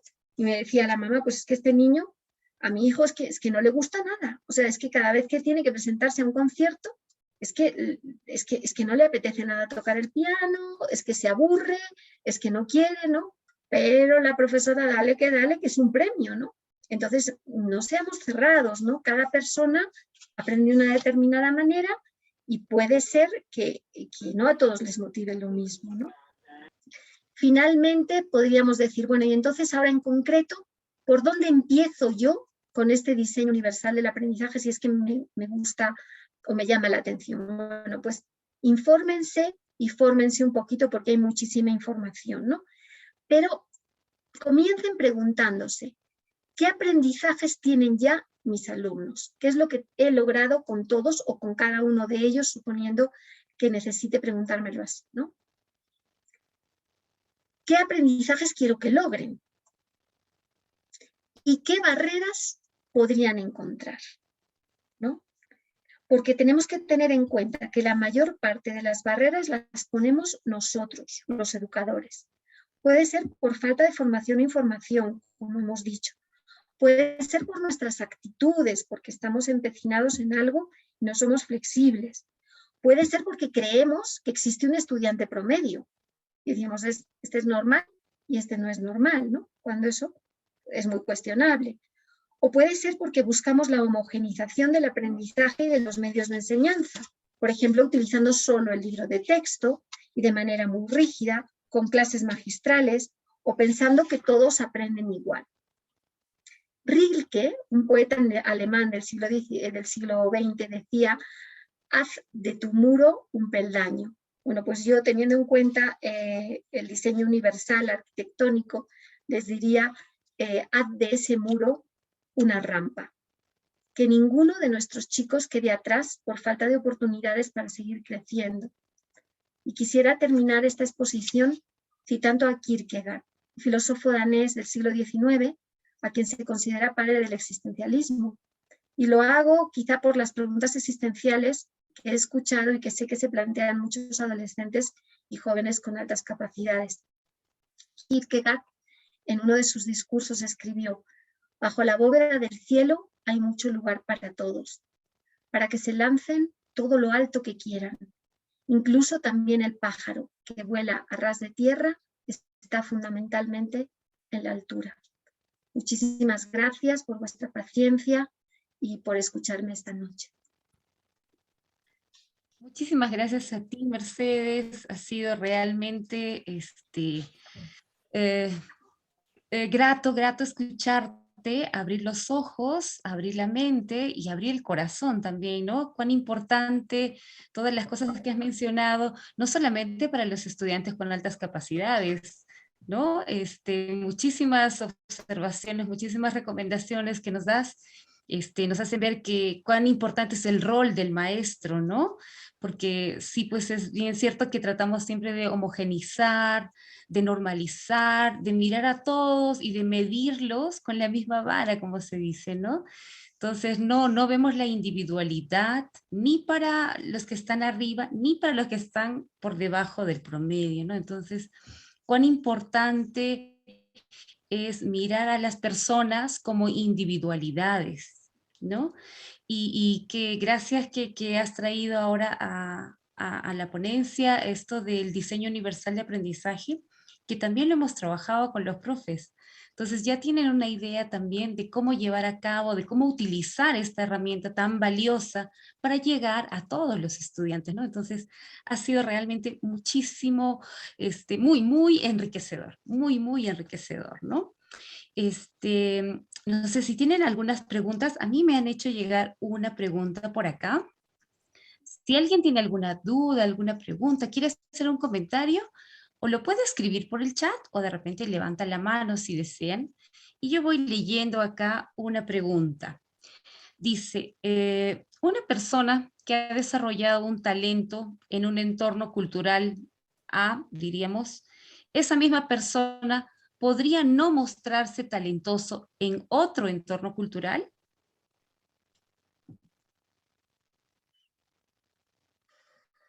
Pues podría ser, ¿no? Porque dependemos del entorno. Habría que ver, ¿no? Alto talento en qué, ¿no? Dependería, ¿no? Por ejemplo, si tiene alto talento en las matemáticas, pues podría ser que o sea, eso no sería muy dependiente del entorno cultural, pero, por ejemplo, en el tema del lenguaje, sí, ¿no? Yo me he encontrado con jóvenes con altas capacidades que no lo parecen porque vienen de un entorno bilingüe, porque de repente no se consolidó bien ninguno de los dos idiomas por su historia personal. Entonces, a lo mejor llegan, no sé, a Perú, estoy pensando además en un caso concreto del cole, ¿no? De vuestro cole. Y yo creo que esta niña nadie se ha dado cuenta, ¿no? Y sin embargo, para mí es absolutamente brillante, brillantísima, o sea, tiene unas capacidades para la lógica no verbal increíble, pero claro, cuando va a hablar, entre que es de altas capacidades y le cuesta, tiene todo un problema de ansiedad muy fuerte la pobre, ¿no? Y encima su bilingüismo, pues yo me imagino que cuando participa en historia, a lo mejor hasta parece menos capaz que el resto, ¿no? Entonces, por eso yo les decía, hay que estar muy, con un ojo muy fino, ¿no?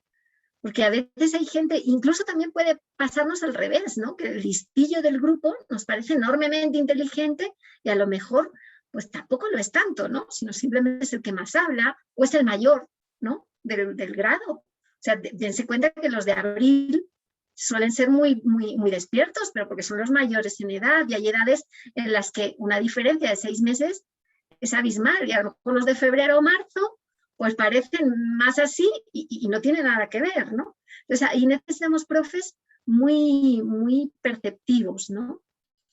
Podría ser también que en algunas situaciones sociales una persona que ha desarrollado unas habilidades para un entorno se sienta torpe en otro, ¿no? Pero, como les digo, dependería de qué talento o a qué talento nos refiramos, ¿no? Hay talentos que se vinculan más a lo contextual y al entorno y otros que no tienen mucho que ver. Entonces, nuevamente, el ojo acucioso del adulto que acompaña a estas personas, a estos estudiantes, es básico, ¿no? O sea, cómo observamos, no solamente en un factor, ¿no?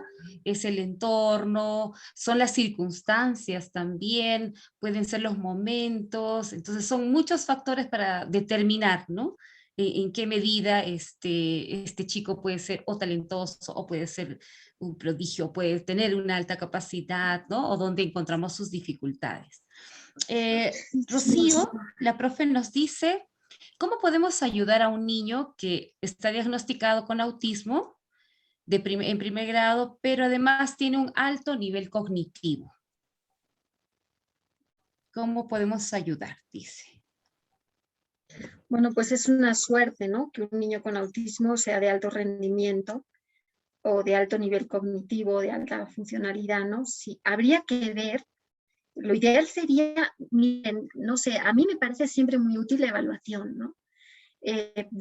Como punto de partida, habría que ver, primero, yo creo que con un chico lo primero que hay que ver es qué potencialidades tiene, ¿no? Qué es lo que se le da súper bien. Luego también, qué es lo que le interesa.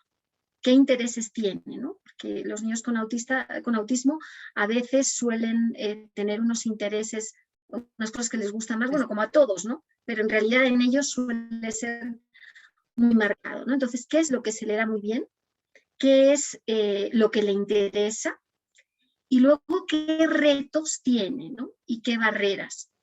Entonces, habría que tirar de esos intereses y de esas potencialidades que él tiene, de esos talentos, para jalar de aquellos otros aspectos que a lo mejor necesita desarrollar más y medir un poco a ver qué barreras se está encontrando él para intentar quitárselas, ¿no? O sea, no se trata de hacer las cosas más difíciles, sino de facilitar el aprendizaje.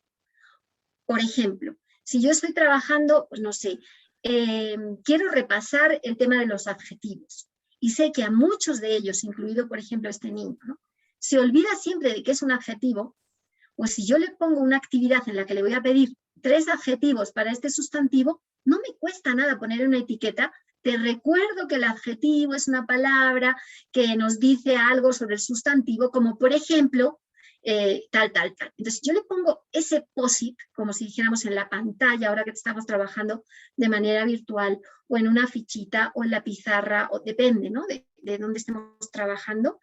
Eso le va a ayudar, y es quitar una barrera para la mitad de la clase, porque a lo mejor la mitad yo digo adjetivo y ya se les olvidó lo que era un adjetivo y lo van a hacer todos mal. Y no se trata de que lo hagan mal, sino de ponerles la rampa para que la mayor parte llegue a tener éxito en esa actividad, ¿no? Otra cosa que puede ayudar mucho con chicos del espectro autista, a veces tienen personas con las que se sienten más a gusto. Bueno, sin abusar de estas personas, ¿verdad? Porque hay niños que los pobres, pues como calma fulanito, ya le tenemos siempre con fulanito, ¿no?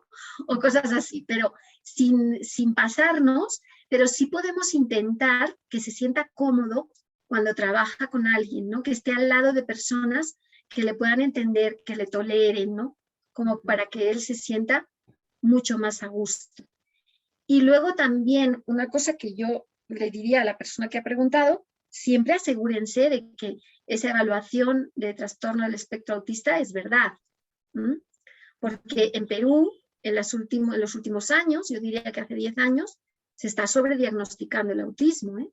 Se llaman autistas a todos, y hay asociaciones, de cuyo nombre no quiero acordarme, que como les conviene tener muchísimos autistas, pues yo estoy segura que voy yo y también me dicen que soy autista, y a lo mejor algo tengo, pero no como para que me dictaminen un autismo, ¿no? Entonces, asegurémonos, porque también se parecen a veces mucho a los niños con déficit de atención. Puede ser un niño súper movido y muy distraído y eso no le hace autista, ¿no? Entonces, eso también le diría a la persona que está trabajando con este chico, ¿no? Eso, ¿no? Tener siempre, como decimos, una segunda mirada, una segunda opinión también, ¿no? Contrastar resultados, saber si efectivamente es lo que parece, ¿no? Acá hay una pregunta que dice, los estudiantes con altas capacidades, como bien nos indicabas, algunos aprenden a disimular, ¿no? Esto que aprenden a disimular lo hacen para que no se sientan atacados, para que no les hagan bullying, para que no se sientan señalados. ¿Cuál es Acuérdense de qué podía estar pensando la niña que escribió este relato cuando decía: el cuarto ciervo se dio cuenta de que le iban a ayudar menos si demostraba todo su talento. Entonces, a veces se da por una cuestión social, ¿no? Yo me quiero adaptar, no quiero llamar demasiado la atención, solo lo justo. O sea, sí me gusta que me reconozcan mis logros, pero no ser el coquito de la clase, porque entonces me van a utilizar para enseñar a todos, no me va a ayudar la profe porque va a pensar que yo no necesito ayuda, y a veces siento que la necesito porque un niño con altas capacidades no sabe todo, tiene que aprender. No nacen sumando, restando, multiplicando y dividiendo. O sea, eso lo tienen que aprender como todos. Lo que pasa es que a lo mejor lo van a aprender más rápido o de otra manera, y se pueden equivocar, ¿no? Entonces, es un cartel tan pesado que algunos no lo quieren, ¿no? O porque a lo mejor les están dando más tarea, ¿no? Bueno, todos van a hacer esto, pero tú, como puedes más, vas a hacer esto otro, ¿no? Y luego puede ser también por lo que dicen, ¿eh? O sea, puede ser que haya acoso escolar, aunque gracias a Dios yo no me he encontrado casos de altas capacidades hasta ahora con acoso escolar, sobre todo en colegios un poquito más abiertos, ¿no? Colegios tradicionales podría ser, pero no me los he encontrado mucho.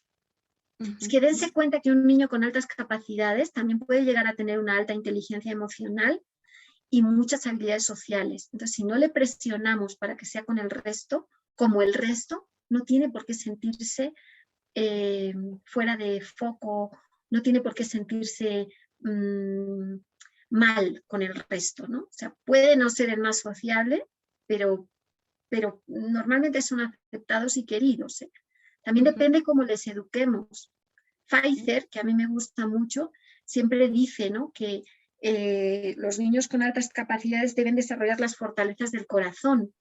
Y una de esas fortalezas que tenemos que trabajar en casa, los papás sobre todo, pero también en el colegio, y desde el colegio podemos decirles a los papás, es la humildad, ¿no? Porque es lo único que les va a llevar a una auténtica sabiduría. Si nosotros criamos a un niño de altas capacidades con la nariz hacia arriba y creyéndose lo máximo, seguramente se va a dar un buen tortazo, ¿no?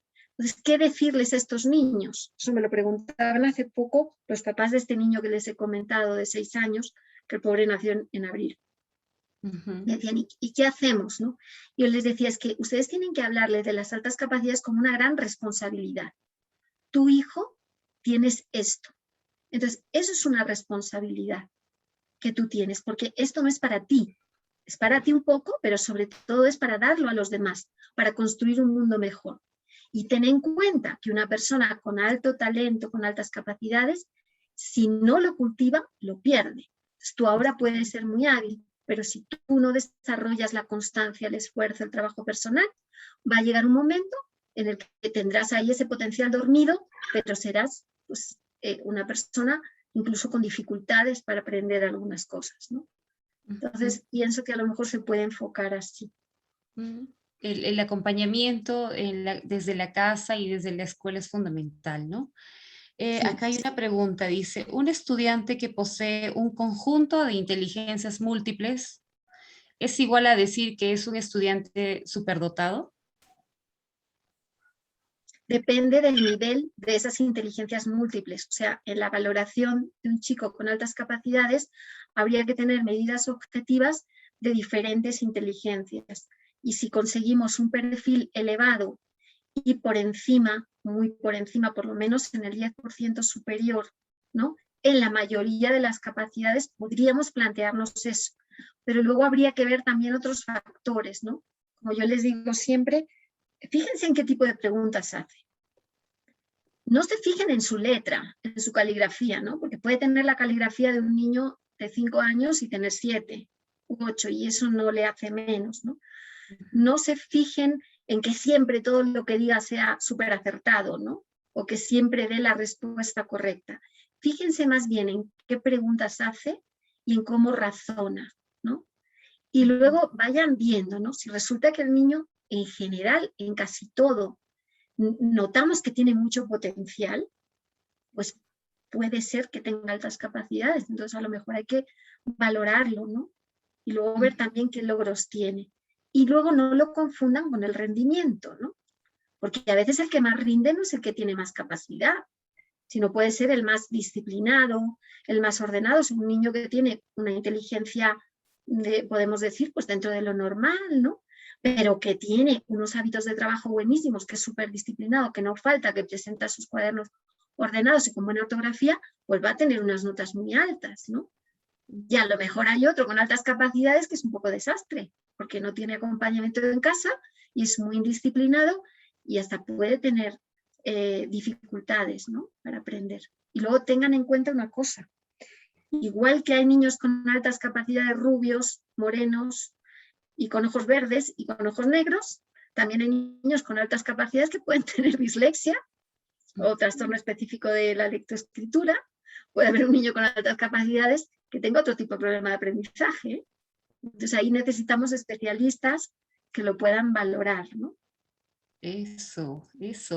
Y a propósito de eso, acá hay una pregunta que dice, entonces, ¿a partir de qué edad podemos decir que un niño tiene habilidades o tiene altas capacidades? O diagnosticar o denominar. Miren, yo creo que eso se va observando, que hay peculiaridades a lo mejor desde que el niño tiene 3 años. Entonces no vamos a dar un dictamen concluyente, ¿no?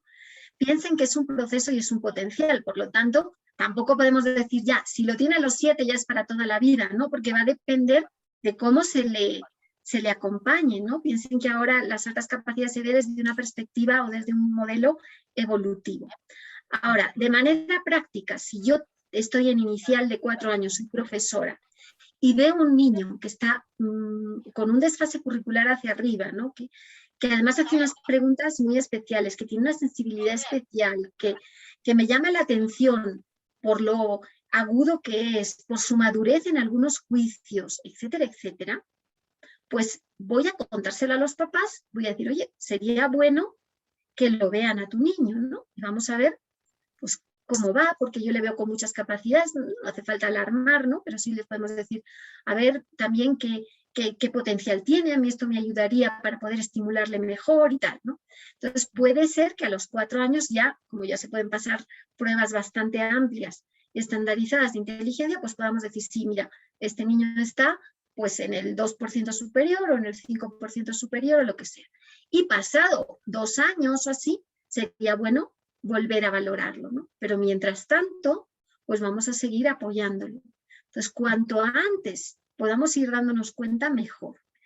Hay manuales que van a leer, que les van a decir hasta los 7 o los 8 no se puede saber con certeza. Bueno, si tenemos una concepción estática de las altas capacidades, sí, pero si lo vemos como un proceso dinámico y de crecimiento personal, yo creo que es una cosa que se puede ir viendo desde que son chiquititos, ¿no? Y sí, muy ligado a lo que acabas de decir, ¿hay alguna institución que certifica, como dice aquí la profe, o que evalúa acá en Cusco? ¿Tú conoces alguna institución que...? No, en Cusco no. Lo que yo, o sea, tendrían que ir pues a un psicólogo que sea especialista en psicología educativa o en psicopedagogía, que esté colegiado, que pueda evaluarlo y que pueda hacer un informe y un dictamen, ¿no? En Lima sí hay una institución, ¿no? Incluso varias, pero son poquísimas, ¿no? Yo no sé, espérense un momentito porque les voy a mostrar una cosa para que se den cuenta de cómo Mercedes, funciona. ¿tú no haces esa evaluación? Sí, claro, sí, sí. Ya, entonces, el Sí. nombre de tu institución. Es el Centro Psicopedagógico Aprende, ¿no? Entonces, pero bueno, pueden contactar conmigo y por supuesto no hay... A ver, perdonen un momentito porque quería enseñarles algo. No sé si lo tengo aquí. Me parece que no. A ver, perdónenme un segundito. A ver. Es que una cosa que yo vi el año pasado cuando estábamos viendo este tema para el grupo que estaba haciendo su formación, es que hay así, miren, acá está. Miren, por ejemplo, en Perú, ¿se ve la pantalla? Sí. Y la he perdido. A ver, otra vez. Allá vamos, como dice una de mis niñas. Ahí estoy. Tengo con una discapacidad que cuando le digo, bueno, venga, a ver, te toca leer a ti, dice, allá vamos. Y se lanza, ¿no? Miren, hay 2 programas experimentales de atención a niños con alto talento y altas capacidades en Perú. En Lima está el programa de atención para niños con facultades talentosas y sobresalientes que se llama PAENF, o sea, muy fácil de pronunciar. Y en Arequipa, el programa experimental rápido de aprendizaje Alfred Binet. El Binet es una escuela regular desde el 2004 que tiene a 240 niños de primaria y secundaria, no especializada, aunque siguen identificando niños con altas capacidades de la zona. Y este otro programa cumple 33 años y es un programa de enriquecimiento extracurricular que atiende a unos 300 niños de la UGEL 7. O sea, fíjense, en Lima, un programa para una UGEL, muy extendido en todo Perú. Y luego, programa de atención no escolarizada al talento y superdotación desde el 2015 en Huancayo, que atiende a 20 niños, ¿no? Entonces, fíjense, si tenemos en cuenta solo al 10% de la población escolar, y podemos estimar que en Perú hay unos 800.000 niños con altas capacidades y o talentos, sabemos que de estos solo son atendidos específicamente unos 600, sumando esos programas. Es decir, el 0,0008%. O sea, no llega ni al 1%. Los niños con altas capacidades son todos estos azules y los que son atendidos son esta rayita. Esto es lo que yo he averiguado a través de lo que hay, ¿no? ahora mismo en Perú y que yo sepa, que me puedo equivocar, pues no hay más, ¿no? Ha habido algún colegio en Cuzco que ha intentado trabajar el tema de altas capacidades, pero con una trayectoria muy breve, pero actualmente pues no hay una cosa así. Sí. Y como bien decías, el talento que no se cultiva no crece, ¿no? Se pierde. Sí, Chue, por eso es tan importante cada uno de ustedes que están aquí hoy, ¿no? Porque bueno, pues no hay esto, pero no nos vamos a sentar a llorar por esa rayita del 0,00008%, ¿no? Sino que bueno, ¿yo qué puedo hacer en mi aula? He estudiado cómo se planifica a través del diseño universal del aprendizaje. Pues voy a hacerlo. Entonces voy a intentar que este niño lo evalúe a alguien con sensibilidad y que tenga capacidad para hacerlo. Voy a ver qué sabe, qué necesidades tiene y voy a intentar que mi aula sea un paraíso para él, para que pueda seguir aprendiendo. Y voy a coordinar con otros profes para que no se aburra, ¿no? Porque el problema de estos niños a veces es el aburrimiento profundo, ¿eh? Yo tengo una mamá que me cuenta que su hija está en las sesiones virtuales y claro, como nadie la oye, se apaga el micro y empieza, qué aburrimiento, qué aburrimiento, qué aburrimiento, cómo me aburro en las clases virtuales. Y la verdad es que no me extraña, porque está viendo clases virtuales maravillosas y otras que es que parece que el profesor, no sé, está dando ahí una conferencia como la que yo les he dado, que bueno, pues para un adulto puede ser soportable, aunque me imagino que alguno se habrá dormido, pero para niños, pues no puede ser. Yo no puedo hablar 20 minutos seguidos a un niño porque les aseguro que se duerme, ¿eh? Así es, así es. O desconecta, o se puede hacer otra cosa, ¿no? O a jugar la Play, que hay algunos que me han contado, ¿sabes qué estoy haciendo en clase de matemáticas? Jugar con la Play en la otra pantalla, y yo, ¡ay, Dios! Sí. Y son muy hábiles, ¿no? Para abrir todas las ventanas posibles mientras están en clases, ¿no? Y algunos tienen 2 pantallas, Cintia, o sea que es muy fácil. Así es. Mercedes, muchísimas gracias. No sin antes, aquí hemos puesto que pueden encontrarte en el Centro Psicopedagógico Aprende, que tú diriges, Sí. y nos piden la ubicación, la dirección exacta. O sea, es en Kennedy A. Lo que pasa es que ahora estamos trabajando en modalidad semipresencial y las sesiones presenciales son solo previa cita. Tendrían que llamar al teléfono, que es el 224708. Ay, si mal no recuerdo. Esperen, les voy a buscar. También hay un número de contacto por si quieren contactarse por WhatsApp, que a lo mejor es más fácil, ¿no? Porque así, si no me ubican, mandan el mensaje y en cualquier momento yo les... A ver. En cualquier momento, si en ese momento no les respondo, a lo largo del día les puedo responder. Es el 941-965-437. 941-965-437. Ese es también del Centro Psicopedagógico, ahí atiende. Exacto, entonces mandan un WhatsApp, claro, mandan un WhatsApp a mí, ese me va a llegar directo. Entonces mandan un WhatsApp y dicen, soy fulana de tal y vengo por este caso y quisiera hablar o quisiera una cita o lo que sea, ¿no? Y entonces en el transcurso del día yo personalmente les voy a responder, ¿no? Y si llaman al otro teléfono, no voy a responder yo, pero bueno, es una posibilidad, por si quieren, claro, por si quieren un teléfono fijo, ¿no? Pero al final, desde que estamos en esta modalidad, yo creo que es mejor contactar directamente conmigo porque así podemos ver espacios y todo eso. Muchísimas gracias, Mercedes. Lindo tenerte como broche de oro, como lo había iniciado, como le había dicho al inicio. Terminamos todo este ciclo de videoconferencias con este grupo de participantes. Y qué mejor, con toda tu experiencia, con toda y además el gusto que tienes de acompañarnos siempre cada vez que te llamamos, ¿no?